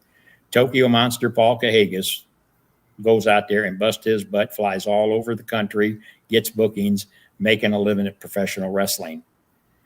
The rest of us are out there You're doing it because it's a passion. Now you can go out there and say, I drove here, I drove there, and you can come back, but you still have rent to pay. You still have a car payment to make. You still have food to put on your table for your families. Tell it the way it is. This is our passion. This is what we have the love for. And that's why I said this brotherhood BS that they're trying to put out there will never be until they take the Eagles out of their mouth. Yeah, I mean, and I totally understand that. And like I said, I mean, I know I do it because of a passion, and it's not that, you know, I mean, it's something I wanted to be part of, and it's, it just, I never got around to wanting to make a full attempt at trying to see what I can do on the road. But then again, I'm more of a kind of a homebody type of guy, and that's the thing that sucks about it because I'd be probably homesick and if I was offered a job. And, so I know that kind of sucks, but I try to do what I can around the areas that I know I can travel to and get back home quickly, and just do my part. For as long as I've been in it, it's we all got to make each other shine. And Yeah, and again, if you make your opponent shine, he makes you shine. Guess who benefits from that? the fans, of course. The fans. And that's what it's about. It should be about the fans. And you talk to any of these workers, and I'm talking about the Bob Ortons of the world, the Tom Pritchards of the world, Jerry Briscoe. They'll all tell you the same thing. And this is nothing new. When I'm talking about people with egos, they had egos back in those days too. It's just that they were dealt with in a different way. These guys out here now don't want to be dealt with it the way it was back in the day because you'd separate the men from the boys real quick. And again, it needs to get back to the basics. And I think if that happens, and here's a prime example. We're talking about 4 shows on July 24th that, a good ball player could probably throw a hard ball and land at least close to the property. And so what are we doing? We got 4 shows that we're trying to separate the fans from. Now, where is that good booking at? Again, those are the type of things that back in the territorial days didn't have that problem. You know why? Because promoters communicated. Promoters picked up the phone and said, hey, I've got this going on. How can we work this? But now it's not about that. It's, some people think, oh, we're going to make $1 million. Well, I'll tell you what. I put a proposal out there. I don't know if it was on your show or somebody's show I did. I said, if somebody out there wants to bring me their 1099 and show me what their money they claimed last year, I'll pay the taxes on it. And nobody rang my phone. Right. Because one, probably they ain't claiming that money. Right. So it's for the passion we do. You think I've been doing this for 47 years to become rich? I'm dumb, but not that dumb. I mean, it's, I do it because I loved it. Like you said, Rick, you went in there, you wanted to follow your dream. I never wanted to be a wrestler. I wanted to be a promoter. I promoted music shows. I promoted boxing matches. I wanted to be a promoter. And then when I got to meet people like Larry and Sam, I fell right into it. I've always said I was a young man at the right place at the right time. Have no regrets whatsoever. The only regrets I got is by trusting into some people. And those are things that you can't go back and redo. You just learn from it and don't make the second mistake twice. Right. And it's, it does. It's how you approach things, and it's the way you approach it is either going to be healthy to help other people along with yourself, or it's going to be out to be a selfish attempt, and everybody else around you is going to look down and scowl at you. So it's very important how you approach it. With me, uh, yeah, that's right. If you're in wrestling for the money, you're in the wrong profession. So I agree. I agree with Guido there, especially if it's on this level. So but there are people that I know that that I've come across that are actually in WWE right or at least NXT right now, trying to make a living for themselves. With like with formerly Cameron Burnett, who's now Amari Miller in NXT. She's following her dream, and she's following her passion. But she's getting paid for it, so she's gotten that. This comment right here. What, have $1 million in wrestling start with two? Well, and again, I have seen in my career, and Larry and I can't tell you how many times we would be approached by people who said, we want to get in the wrestling business. We want to open up a promotion, and we want you to help us. And I got to tell you, Larry always would say basically the same thing. If you want to make $1 million, you better start with two. One of the guys that came in was the the NWL. I was the first company he talked about wanting me to come on board with him, and I was also one of the first guys. About 16 months later, when he decided it wasn't going to work, he called me and said, "Hey, maybe I should listen to you and Larry." Because Larry basically told him the same thing then.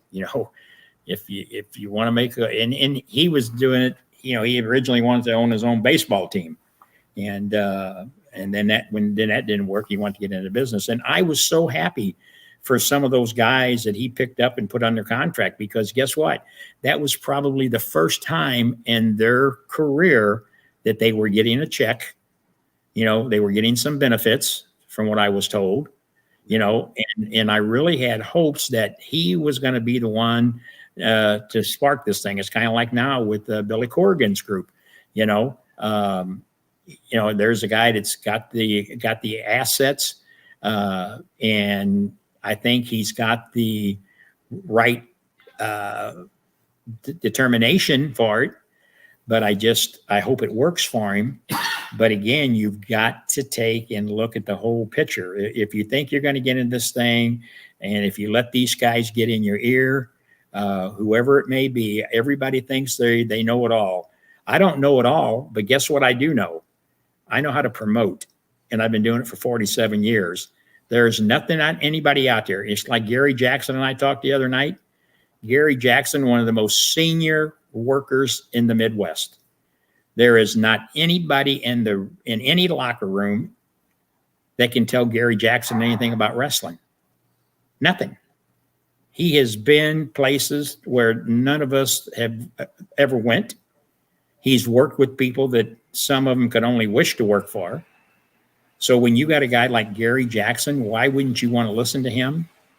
And if you want to go back, guys like Ron Powers, they're getting inducted into the Hall of Fame later this month. Joe Sakai, the Giant Assassin. Those are guys, if I was starting a new promotion, I'd be calling them guys up and saying, "Hey, could you come in here and tell me a little bit? Am I doing this or doing that wrong?" Now, they may hang the phone up on you, but I would bet you they probably wouldn't, because they still have the passion for the business. But right now, somebody wakes up in the morning and says, "Oh, I want to be a wrestler because I saw somebody doing 10 moves on Monday night, Tuesday night, Wednesday night, whatever night they're on now." It doesn't work that way. Yeah. Not and be successful at it. Right, exactly. I agree there too. And like Gary's worked everybody from Razor Ramon on WWE TV and stuff. I had to, I'm sorry. On WWE TV, Ron Powers has been on WCW TV. You have a lot of minds there. And one of the things I had asked Larry this question before, and he said, if you want to do a successful wrestling promotion, you need to start out with a lot of money to begin with and know you're going to lose it. But you have to listen to the right thing to do. Well, yeah. And again, if you go on it with the mindset, and that's what we told Major I had his 5-year business plan that he showed us. And he was going to be in Arizona. He was going to be here in St. Louis, and the program he wanted to have, Kansas City against St. Louis, he referred to it as the Cardinals against the Cub type thing. Wrestling was never based on that. And that's what we tried to tell him. But it was his money. He got to spend it the way he wanted to. Like I said, he had a good concept. He had a business plan that just needed to be tweaked. and then he let some people get in his ears, and I always thought maybe he just needed a tax write-off, and that's a good way to do it. Yeah. Yeah. Very well. Yeah. I mean, couldn't. Yeah, definitely so with I guess with the loss that he had. So I mean, I hopefully. mean, they had great production. They had a lot of stuff going, but yeah, it was like Well, and after a year and a half, wasn't it, that they stopped? he had some great young talent. Jake Durden. I mean, people like that. Lucy Mendez. Those people were out there. Jeremy Wyatt, Pete Madden. He had an all-star card. I'm telling you, it was. Well, he even had Derek Stone working backstage with him on a lot of it. I mean, Derek Stone sure did. So I mean, it's. But that's what happens. You've got to have somebody or some people that have the knowledge of what this whole business has been about. When I hear somebody say, well, that happened way back then. Well, guess what? What happened way back then is happening right now. It's just different people. Right. Same concept, just different people. Different, the attitudes of these workers nowadays is I got to be a star. I got to have my music to come out to.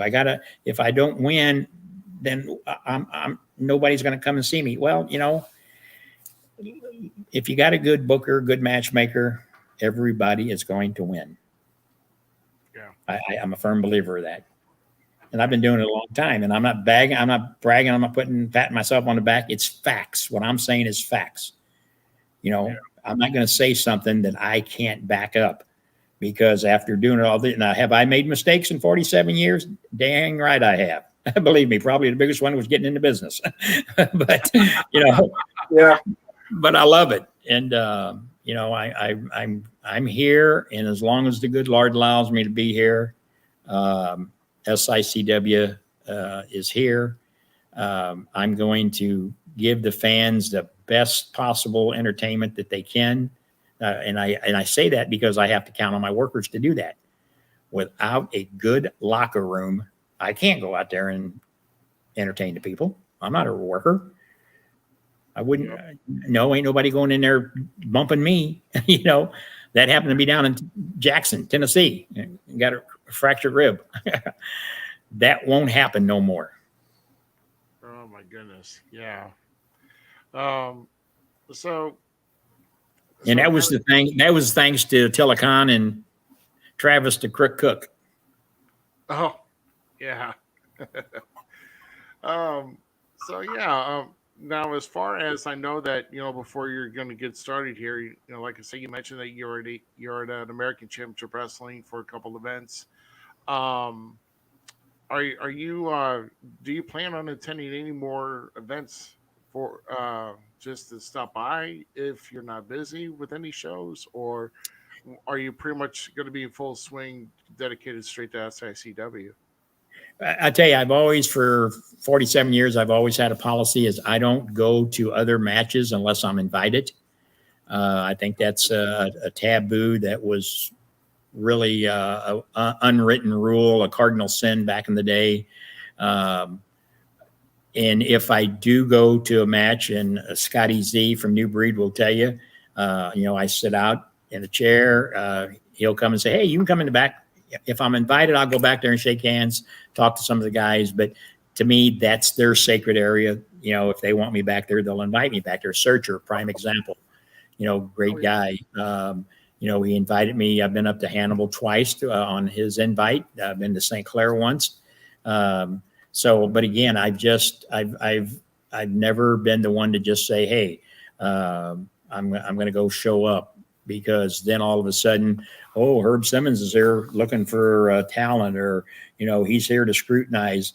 When I do go to those shows, I'm there looking, and I'm there if the promoter says, hey, and Scotty Z and I talk about it all the time, hey, what did you think? He'll call and tell me he's got an idea. What do I think about this?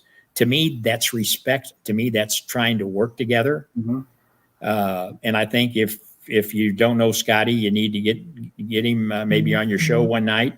because he worked with Harley Race for several years, and with the likes of Steve Fender, who is another top talent. I mean, one of the best here in the Midwest and everywhere he's been. But when a promoter calls you and says, "Hey, I want to run this scenario by you. How would this work, do you think?" To me, that's just showing total respect, and shows that you want to work together. Him and I did a show in Max Creek, Missouri here a month ago, for the ballpark down there. Had a great time. It was hot as hell, but we had a great time.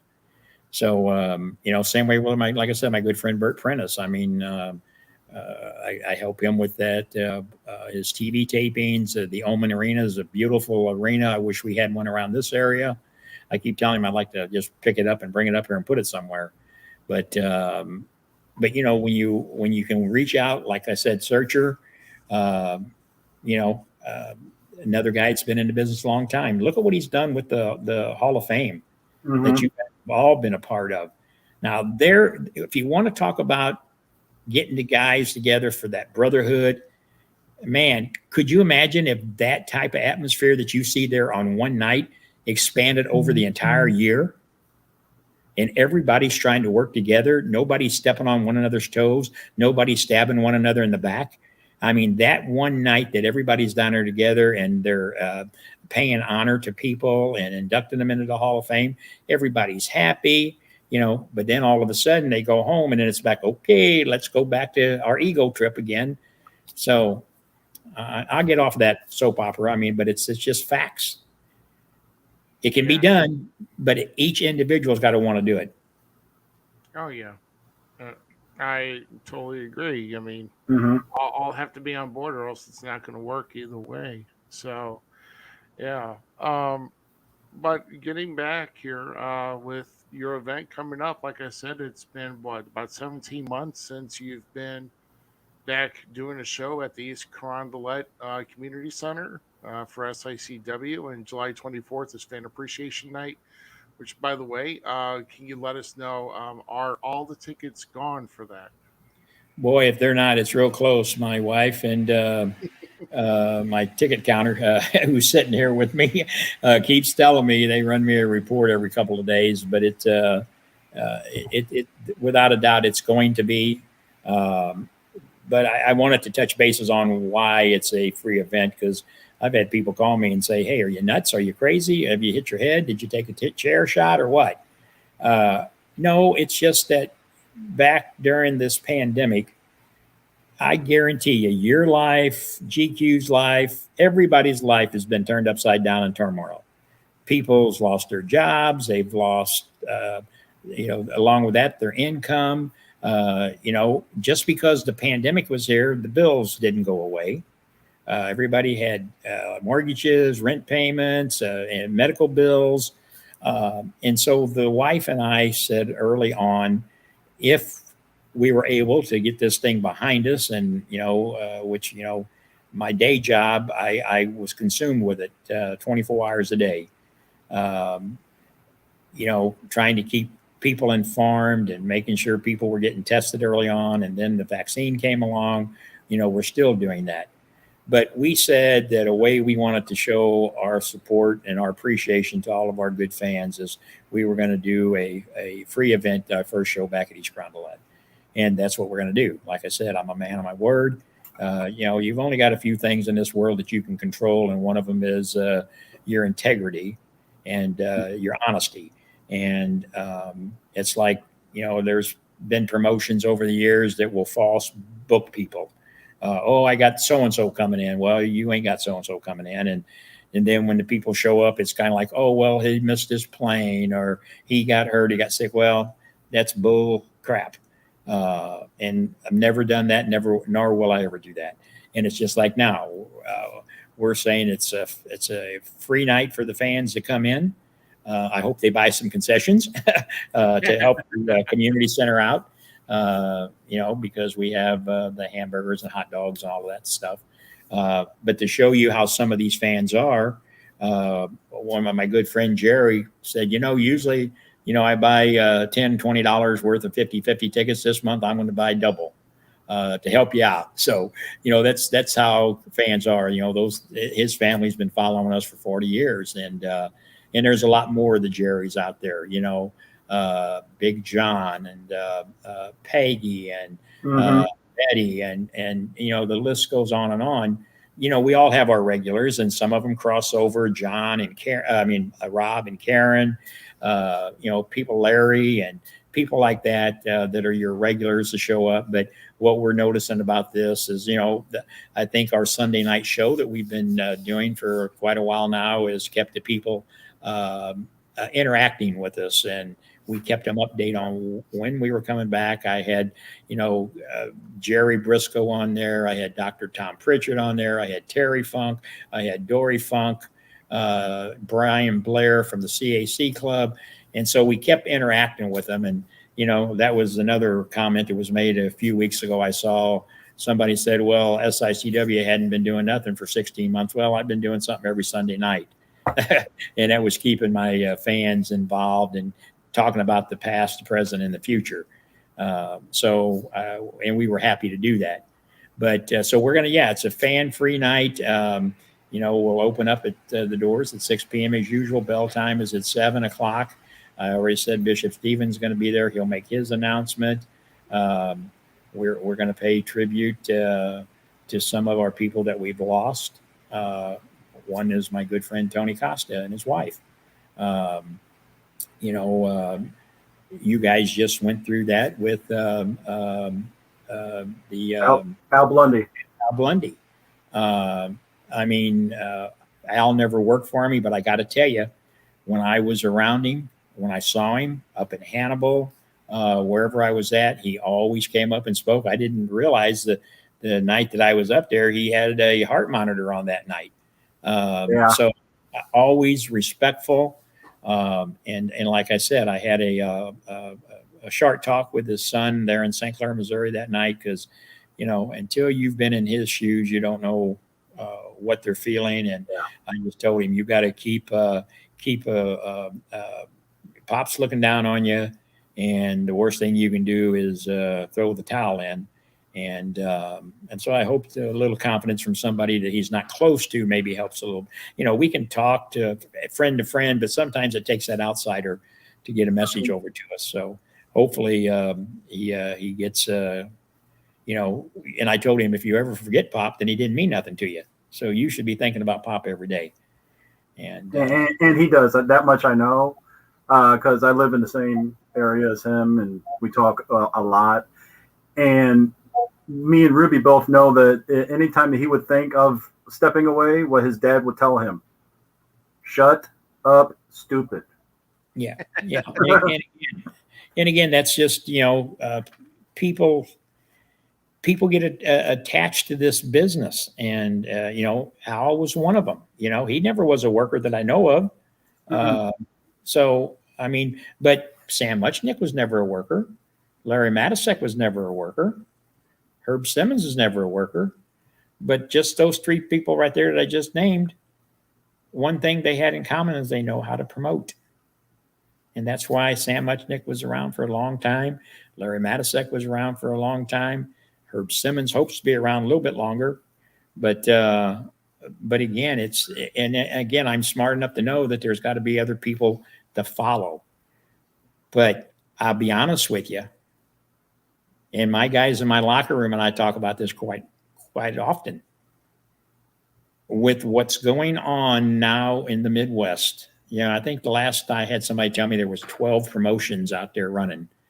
And like I said, here on try to figure this out now. July 24th, there's 4 matches going on. And you can't tell me there's not a better way to schedule that. Because, somebody suffers. Some promotions are going to suffer. Some people don't have a lot of money to go around nowadays. So that was the number I got, was told was there were 12 promotions. I didn't come up with that. Somebody told me that. I'm trying to see if I can sit and figure this one out. If anybody can do it, it's you. Yeah, hold on. But we did have one question. I'll let Ruby bring it up real quick. Let me click on it here. Oh. Go ahead and read it, Ruby, while I do this.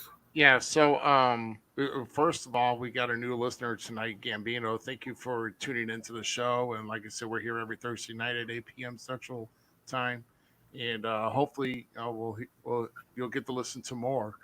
But Gambino actually had a question that he says, what's the best way for a new wrestler to contact promotions for bookings? Now, other have their platforms. So, say for instance, Herb, if there was a new guy getting out there trying to get his name in the business, he wants to go, he wants to work, he wants to see about working in the ring. So, what would you say to this individual? And that's a great question, and I get calls like that a couple times a week, believe it or not. And I mean, it's from individuals who are chasing their dream. And man, I am a big supporter of these young men and women chasing their dream, and hopefully they catch it. But the best way to do that is when I tell the young men and women that will email me or call me, is that if you're interested in SICW, I want to see some pictures. I want to see some footage of you. Because if you are out there marketing yourself, you need to have a marketing package, and which consists of some photos, some nice shots, poses, and then some of your matches.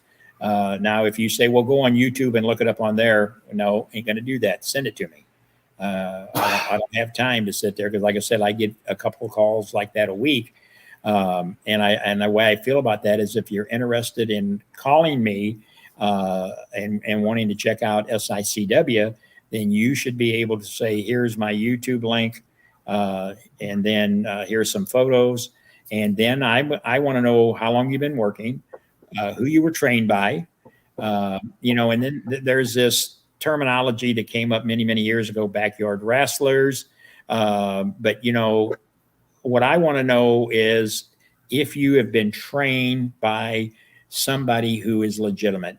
If you tell me that, yeah, I was out jumping off of my garage onto the mattresses and now I've been working 6 months, then I'm going to tell you that there's a wrestling academy in Dory Funk Jr.'s got a great one. Dr. Tom Pritchard's got a great one. Cowboy Bob Orton at the Ace Wrestling Academy, which Jerry Lawler just cut a great promo last weekend and put it out there talking about if you want to be a wrestler, you need to have an ace up your sleeve. And by the way, an ace, check out the Ace Wrestling Academy. So there's good, depending on what area you're in. A young man that's worked for SICW is down at Dr. Tom Pritchard's training academy right now. Christopher Cade. He's been in it. He went to the Ace Wrestling Academy, and just because you go to one, don't mean you can't go to other ones. I mean, if you quit learning in this business, boy, you better get out of it because you should keep learning. But that's what I would tell them. Send that information to the promotion, whoever it is, depending on where you are. Just last week I had one guy say, "Hey, I'm up in the Chicago area. I'm going to start a little tour. I'd like to stop by SICW. What dates can you give me?" Well, before I give you any dates, I want to know who you are, where you've been, and who trained you. Oh yeah, exactly. So I got 12 promotions. Yeah, that's correct. At least in a good 2-hour range, and that's counting Cape Championship Wrestling down in Cape Girardeau. So. And Cape, Ken Murphy, before he sold out, great guy. Stay in touch with Ken all the time. And in fact, his first show, I took Cowboy Bob Orton and Terry Funk down there to him. So again, my point, Herb Simmons works with whoever wants to work. Let's see. Let me go on and do the last one. Yeah, go. Yeah, because we forgot to put GQ on it also. Yeah. So, what other big events and plans do you have planned for SICW to help make 2021 a memorable year for the promotion? Well, I touched on the getting started as we just talked about July 24th. We're really excited about that. The return bout card. July 25th, we start our TV tapings back up. We're really excited about that. I think that's going to raise the bar The locker room is excited. Talents coming in from some Strike Pro wrestlers are coming up. My good friend Jason Jones from down in the Arkansas area is going to have some young talent from his enhancement group. So the fans are going to get to see some new faces along with all the great SICW locker room. But, moving into August, we'll have our 4 nights. We're going to be over at the Chase Park Plaza, like I said, with Ed Wheatley, promoting the Wrestling at the Chase book. I'm really excited about that and real thankful to Billy Corrigan and Nick Aldis, because Nick has just really been great. Him and Ed have been communicating back and forth. And I mean, Ed will email him and within 20 minutes, he's getting responses. And we were even able at the last minute to get some in the book, some information on how the NWA is being rejuvenated basically under Billy. So again, working with those who want to work. Because that's a work for everybody there. That helps them, that helps us, that helps the fans. But then September, looking for a big night out at the Cauliflower Alley. I'm honored to be receiving the Red Bastine Award out there this year, the Friendship Award. I was scheduled to get that last year, but with the pandemic, it got canceled. Yeah. And speaking of the Cauliflower Alley, I want to give a shout out to our good friend Brian Blair is going into surgery tomorrow morning. And just ask all the fans, Brian Blair needs all the, it's the scheduled surgery, but anytime you go under the knife, yeah, there you go. You got your ear there. Yeah. Yeah. I think my name's in small print somewhere in there, they said, but they, so the Cauliflower Alley is GQ. You've been out there. It's always a great time. I can't say enough that organization is close to my heart because I've seen so many miracles that they have helped wrestlers and announcers and promoters that have been down on their luck. And, it's for $25 a year or $300 lifetime membership. It's a great organization. And I tell people all the time, if you're a wrestling fan, please consider joining the Cauliflower Alley because they do such wonderful work for the men and women that have entertained us for all these years. So that's in September. October, as I said, we've got October 7th is a big private show, wrestling card in downtown St. Louis. And I can't say a whole bunch about that because it is a private event, but that will be where the first book will be available. An organization has booked us for a wrestling card. I've got a major talent coming in for that. Then October 9th, we go to the Swansea Firehouse. I think this is our 8th year that we're back there. It's always a great time. They pull the engine trucks out and set the ring up in there. And, we've had the Four Horsemen there. We've had Ricky Steamboat there. This year we got Too Cold Scorpio coming in there. For those of you who may remember Too Cold. So he'll be on that card there. That's October 9th. And then we'll have our regular East Crown Let's show and then the TV taping that following Sunday. That's in the middle of the month, but then the big show is October 30th. We're going back to the Belle Claire Fairgrounds, a place that I ran back in the late 70s, early 80s. And we were there a couple years ago, and we had Val Venus, we had Tommy Dreamer, Von Roschke, and gosh, I can't remember who we all had, but this one is going to be bigger. Some of the names on there, the Demolition will be with us, the Nasty Boys with Jimmy Hart, the Rock and Roll Express, Jerry the King Lawler, probably one of the toughest that ever was in the business, Haku will be there, along with Cowboy Bob Orton Jr., of course, and then Greg the Hammer Valentine. And of course, you can't have an SICW card without all the great talent that I've got in the locker room. So that's, and then the big thing there, we got a 2-ring battle royal going to take place that night. So It's going to be unless I'm fell asleep somewhere, I don't know of any other 2-ring battle royal that took place in this area except for when Larry Matysik did his that I was a part of when it came down to Tully Blanchard and Spike Huber. Oh, yeah. That was yeah. I heard about that show in the early '80s with the 2-ring battle royals. Yeah, those are definitely very unique. Um, If you need a stagehand on the 30th, I know somebody is available. Just saying. So yeah, it's going to be an all-star card, and again, I think it's the organization that puts it together is they want to, and not only is it a wrestling show, that's the day before Halloween. They're doing a trunk and treat for the kids for the Halloween. And they'll have a costume contest that some of these wrestlers will judge the costume. And so we're trying to make it a whole afternoon of fun for the families. Because like I said, we've all been through so much this last year. And this organization wants to make sure that, you do something for the families and maybe get them all together. And like I said, that's why we went out on this one. That's a pretty impressive list of names there. When you stop and think about it, those are the guys that we all grew up in, Jerry the King Lawler. I was just with him this last weekend. He took on Rhino down at the Oman Arena. And, people stood in line for an hour and a half to get his autograph. So, of course, anytime you got Cowboy Bob Orton Jr., the people come out for. And Greg the Hammer Valentine, he hasn't been in this area since I had him last time. So the Nasty Boys, the Rock and Roll Express. If you don't know those names, Google them and you'll find out about them real quick. Right. Absolutely. But yeah, so a lot of great stuff happening, with SICW.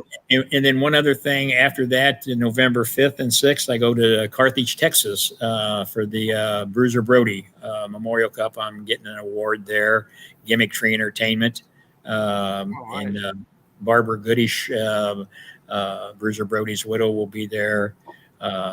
There's an all-star card there. Hannibal from Hannibal TV is going to be there. Everybody, Gangrel, Hacksaw Jim Duggan. Like I said, it's going to be one of the biggest fan fests, they said, that took place in Texas in a long, long time. Wow, that's some awesome stuff, man. Definitely a lot to look forward to. Definitely wish I could be at some of those, but definitely I've got commitments elsewhere. Just listening. Oh yeah, we've all got commitments. I understand that. Man, I know it's a lot of good, too much stuff to catch it all in one swipe, man. It's yeah. So we're busy over the next, we're coming back. It's been a long dry spell, but that's why I think all the guys in the locker room, Sean Vincent, Bobby D, all of them are they're all hyped up. And of course, with the TV, everybody's ready for that because that adds a whole new perspective to the business. There's house shows and then there's TVs. And I don't know how much TV you guys have been involved in, but it takes a lot of work to get that done and to do it right. And we're going to be on several different social media platforms. Another thing I'm working on, I can't really disclose it right now, but if it happens, it will also be a game changer. And but right now, we want to get the bugs worked out of it because it's been several years since Larry and I, and of course, my right-hand guy, Larry, isn't with us anymore, and he could do post-production and could time those things out. And because when you're doing the TV, you can't go over, and the guys got to stay within the time frames. And so it's a different animal, but I'm confident that the guys in the locker room they're geared up for it. I think you're going to see some new attitudes from some guys, some new gear. They've taken these last 16, 17 months to get things going. And I'm really excited and impressed what I've seen some ideas that they've come up with. And I think the fans are going to really be happy to see what they're seeing. of course, then you got a guy, like I said, Gary Jackson, who shows up dressed to the nines, he reminds you of the old school, walks into the locker room with a suit on. And that's how he was. There's a guy that's got a story that I keep telling him he ought to write a book he's still a young man in my eyes, but there was a guy that hung around at the locker rooms and always had his bag in a car with him. And that's how he'll tell you, that's how he got his break. Just being ready when the call came. Yeah, absolutely. Well, like I said, there's a lot going on, a lot moving, and of course, I have a question. Okay. With you coming back as of the 24th, how does that leave Flash Flanagan? Because he had it was a year suspension, but you can't really count COVID and everything because Yeah, that's a hot topic right now. In fact, the fans, believe me, the fans are weighing in on that every day. I get 2 or 3 text messages or calls on my voicemail. Right now, I can tell you if I put a poll out there and went by the poll, Flash Flanagan would be back 99-1. But I gotta handle it the right way, as business wise, and Flash Flanagan is another one that is top talent, and but he did make an agreement.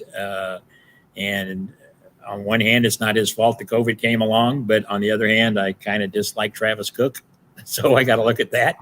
But we got to be fair, And but no, Flash will be back in some form or fashion.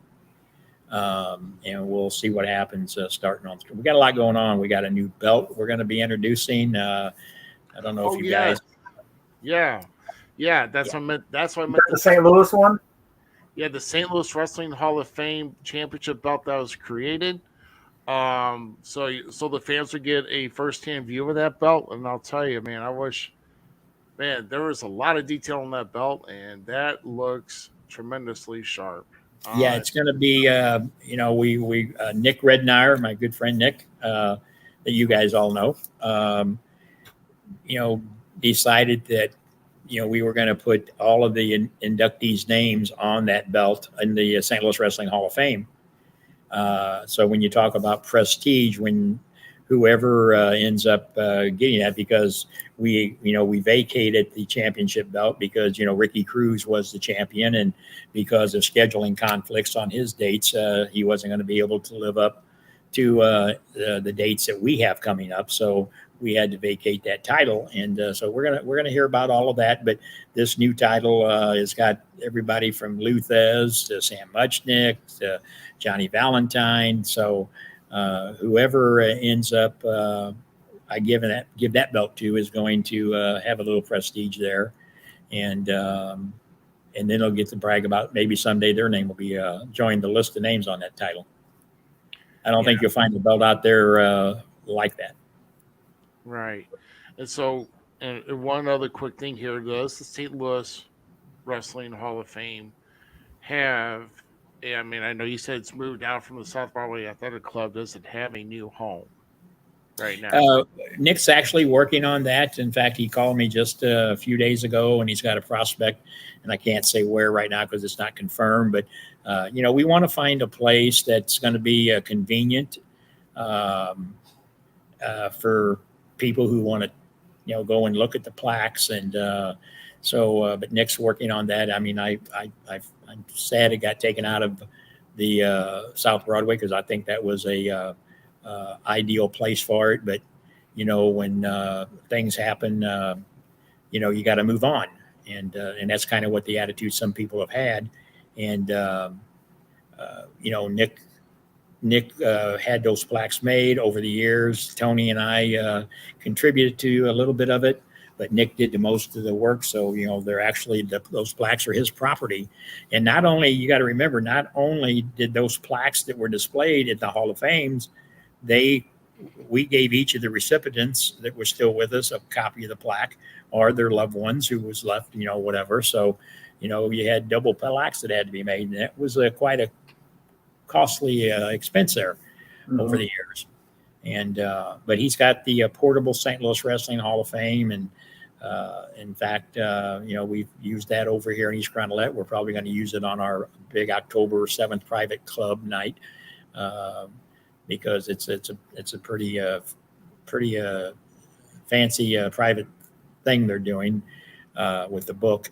And but I think having the portable St. Louis Wrestling Hall of Fame there will just add more to the atmosphere when these people can stand there and see the plaques of Sam Muchnick and Buddy Rogers and Gene Kaniski and Devon Eriks and people like that.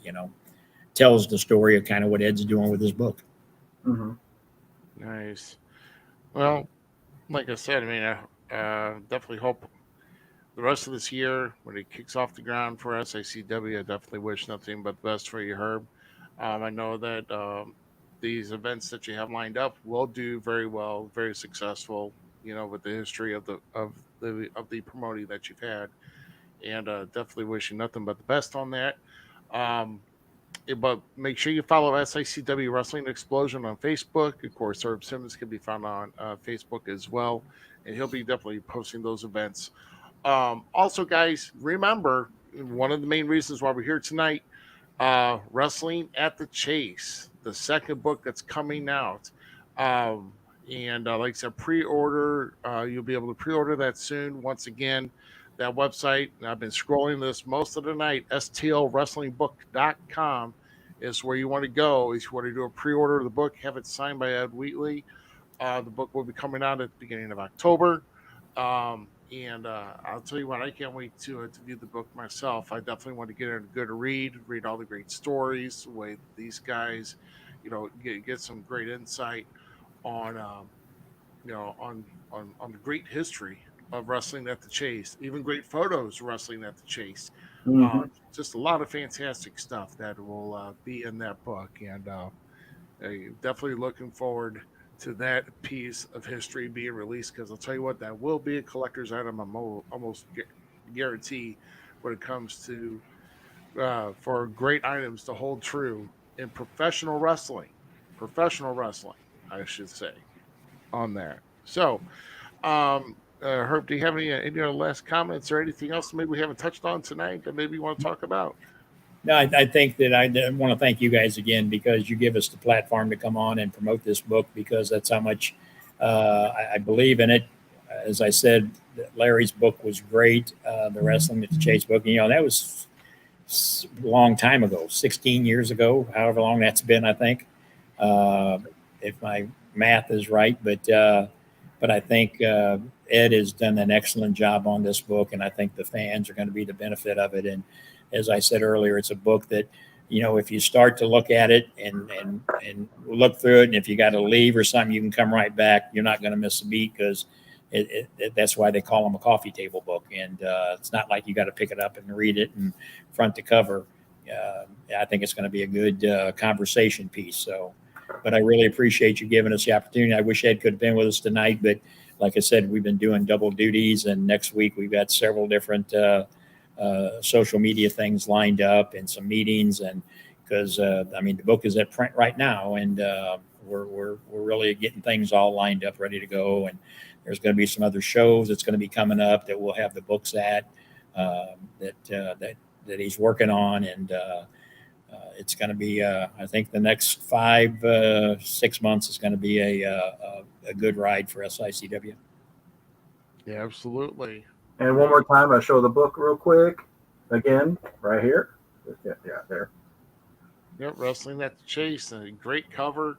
Like I said, the book's going to be 11 by 11 inches by 11 inches, hardcover book.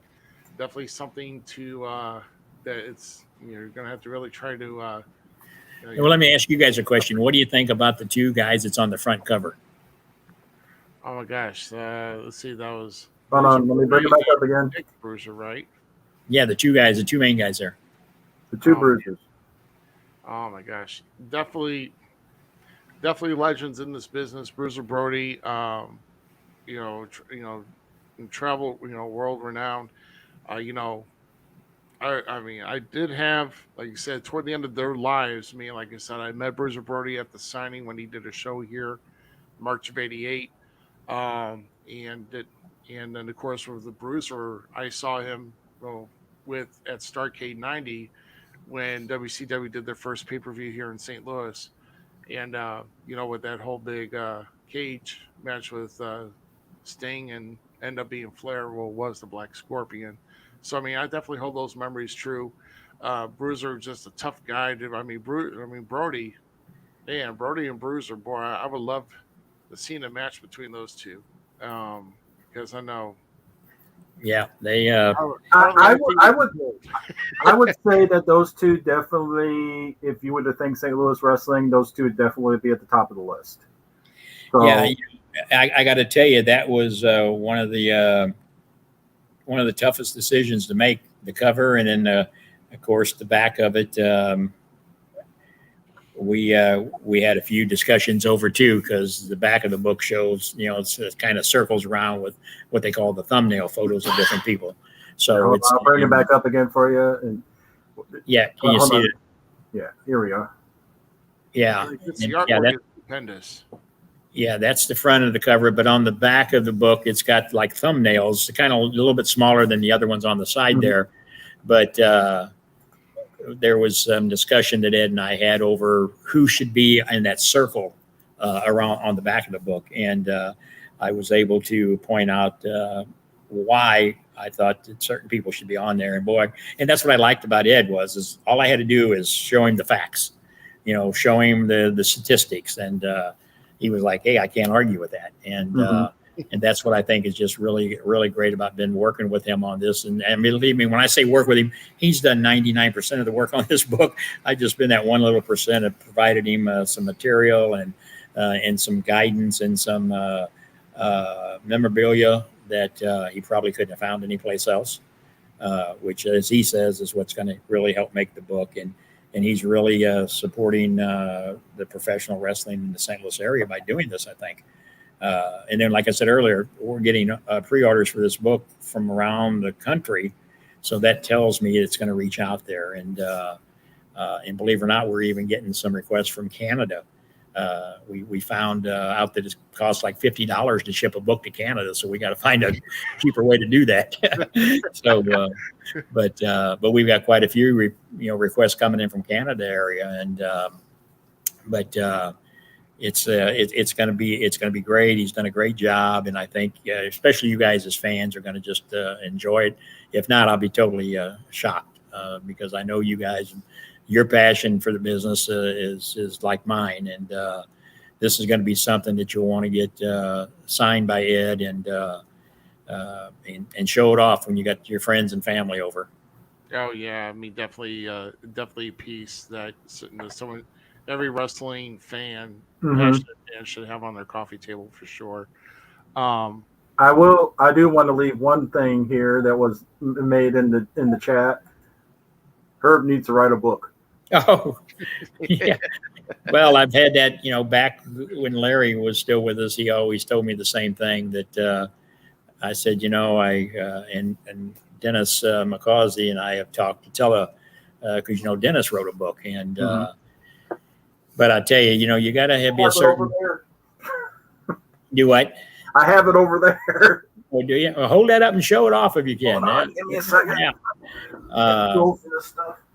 But I think that I've had people tell me that people like Larry, people like Scott Teal, John Cosper, that's written these books for these legends. Takes a lot of time. Yeah, there you go. Plus, I have this one. Well, that's a great one. I'm telling you. In fact, I'll be with Barbara, as I told you. I leave for Waterloo, Iowa in the morning, and Barbara Goodish is up there, and Darla Stagg's a good friend. Yeah, no, I've already seen the pictures. They're already causing trouble up there as it is. So yeah, JJ's there instead of with the 4 horsemen, he's with the 4 ladies. So, but Tony Gurria, and they got an all-star card up there. In fact, I was supposed to go up today, but some other personal things came up, and I knew I wanted to do this tonight with you guys. So I just thought that I'll go up early in the morning and take care of business. And they got Troy Peterson, and I need to throw that out there. He's got 2 big matches. A show's going on up there tomorrow, and they just got a host of people. Like I said, we're taking up Barry Windham and Mike Rotunda and Bob Orton, Gimmick Tree Entertainment, and myself are doing that. But I can't remember the list of names they got up there. Have you guys ever been up to Waterloo? I almost was going to make it this weekend, and issues made it to where I couldn't. So, but you need to put that on your bucket list because it's a great time. And that one and the other one down in Texas and all those ones I really want to go to. Well, you got to put that one on your list too because Wichita, Johnny Mantell and those guys down there, phenomenal place. I'll tell you, big place. And that's the first time I ran into Miranda Gordy, the young and upcoming star. I met her there, Terry Gordy's daughter. And she's you talk about somebody on a fire. She needs to be on this NWA I agree. all ladies match. Miranda is, you got to keep your eye on her. Yeah. I saw her in a match down at New Breed against Miss Hyde. And they tore it up for the fans. I still think somebody that's going to make it big at some point is somebody that's being honored at Cauliflower along with you, and that's Madison Miles. Oh, yeah. Without a doubt. Yeah. That Cauliflower Alley, you've been out there, and Rick, if you've never been there, you got to put that on your bucket list because the camaraderie that's out there at the TGI Friday is where we all end up at. I don't think you left there, Herb. You were there a lot. Oh, I never. They reserve a table for me there. They make a joke out of it. They put a sign on it, But in fact, but that's where everybody gets together. I told the story on a podcast last week. On a radio station in Litchfield that Stan Hansen and I we ate 3 meals at TGI Friday and never left. We got there early in the morning, started drinking coffee. Ate breakfast. The waitress come up and said, "Are you guys ready to order lunch?" We ate lunch. And the stories that Stan Hansen's got just goes on and on and on about him and Brody and Puerto Rico and in Japan and, in the AWA. And then here all of a sudden the waitress comes up and says, "Hey, you guys want to order dinner?" Oh, heck, we didn't know, so great times at the Cauliflower Alley. And then when you've got, B. Brian Blair, Darla Staggs, Greg Valentine, Julie sitting there, Von Roschke when he can make it. It's just, Mark Henry. It's just a who's who, And WWE's always got a table or two there of people, and it's a great time. It really is. So well, it was amazing, and it's awestruck whenever you walk in, and the first 3 people that you're able to say hi to and says hi to you are 3 promoters, and it's Herb Simmons, Dave Marquez, and Kenny G. Yep. It's always a great time. And of course, Kenny is, we won't be seeing him, unfortunately, but that last year he was there, he was actually in the wheelchair, and Santana and his wife was taking him all around, but he was still Kenny. He was having a blast. Still Kenny. Yeah. It's guys like that. That's why we gotta take each day as it's the last, and because we just never know. And but again, I appreciate you guys taking the time tonight. I know we probably went a little longer, but I hope your audience found it entertaining and informative. Always entertaining, man. Definitely. Always a great time. But in fact, we're going to hang out here in the green room after we're done here, and you're more than welcome to do so. But we're going to go ahead and sign off from our live feeds from Facebook, YouTube, and Twitch. Once again, guys, this has been episode number 44 of the Falls Count Everywhere podcast. I am Rough Cut Rick Ruby. The guy to my right is Mr. GQ. And right below us, our featured guest, Herb Simmons. Hey, guys, next week, we're actually going to have a little twist. As next episode, we're going to have all the guys from the Midwest Independent Wrestling Hall of Fame class of 2020. And he's not hosting. Yeah, no, I'm not hosting. I'm leaving it to DQ to do it. So don't screw up. All right, guys. Too late. We'll see you guys here And have a good rest of your week. See you next week.